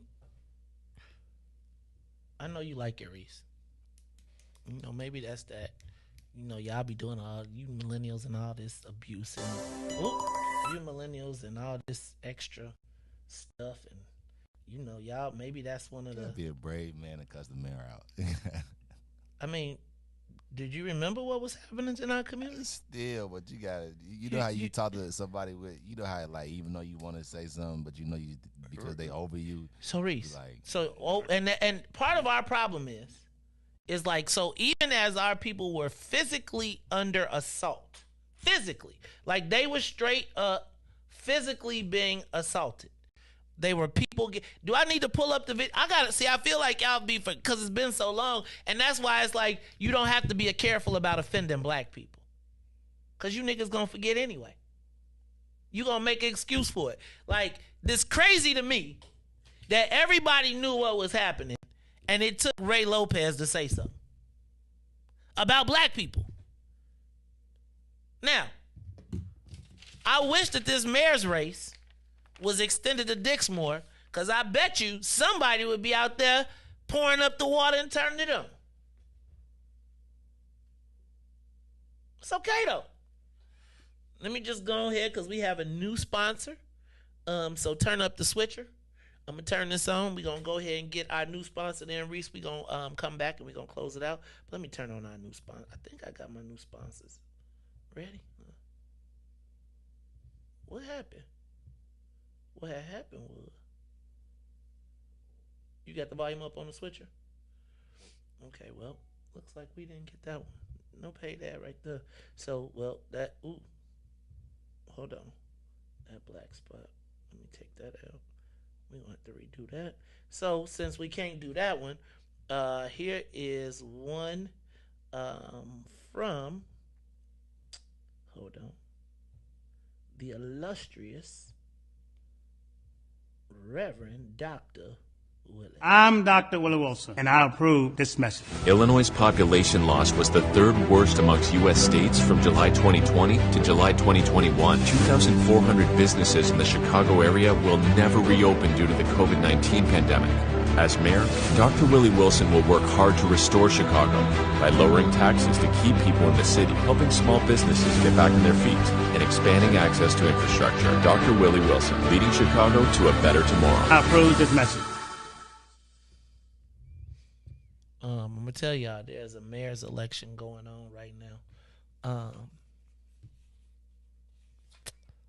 Chi-Town, I'm not, hey man, you probably missed the part where nobody said nothing as black people was getting fully assaulted. Nobody. And as a matter of fact, I got not fired because I quit. They tried to tell me what I could talk about, but it was told that I could never say her name on air again. I had to hang up on callers even if they were in the midst of being assaulted. So, it is what it is. It's the Maze Jackson Show. I'm your host, Maze Jackson.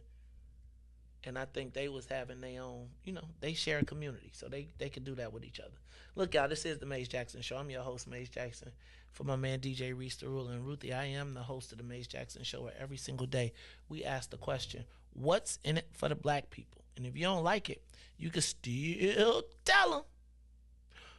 Maze said, we out of here. Peace. Let's get down to business and go ahead and address the facts, man. Lightfoot seems more lesbian than black. Rahm Emanuel's another case. He was just as tired. 50 closed schools left much to be desired. Police had Anjanette naked on that body cam. They suppressed the footage so it couldn't touch a lot of hands. Reminds me of that 16 shots in that cover-up. Both of them similar, so I went and dug it up. George Floyd killed, a lot of riots happened in the town. Southside burned and they wouldn't let them bridges down. Grandmother sick, need a prescription and plus a couple groceries. You gon' have to travel just to get it now. COVID-19 out here shutting all the business down. Not enough SBA loans to even give around. So many failed businesses that you could put them in the pile. If you don't survive the pandemic, it's gon' sit you down. We sing, dance, play ball, entertain, and crack jokes. Government infested black neighborhoods with crack smoke. System that milked us so bad, we got lactose. Still trying to find out what's in it for us black folks. We sing, dance, play ball, entertain, and crack jokes. Government infested black neighborhoods with crack smoke. System that milked us so bad, we got lactose. Still trying to find out what's in it for us black folks. Shout out to Willie Wilson, hope one day you get to send it.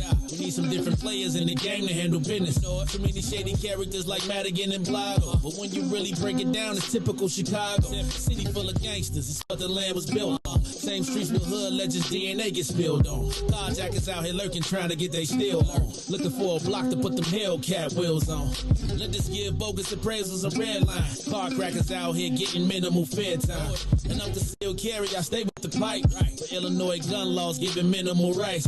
Stay up on the swivel, make sure I'm moving tight. Check all of my mirrors when I pull up to the light. Pick my homie up from out of town, man, he caught a flight. He was hella nervous, told him, shorty, this is a way of life. We sing, dance, play ball, entertain, and crack jokes. Government infested black neighborhoods with crack smoke. System that milked us so bad, we got lactose. Still trying to find out what's in it for us black folks. We sing, dance, play ball, entertain, and crack jokes. Government infested black neighborhoods with crack smoke. System that milked us so bad, we got lactose. Still trying to find out what's in it for us black folks.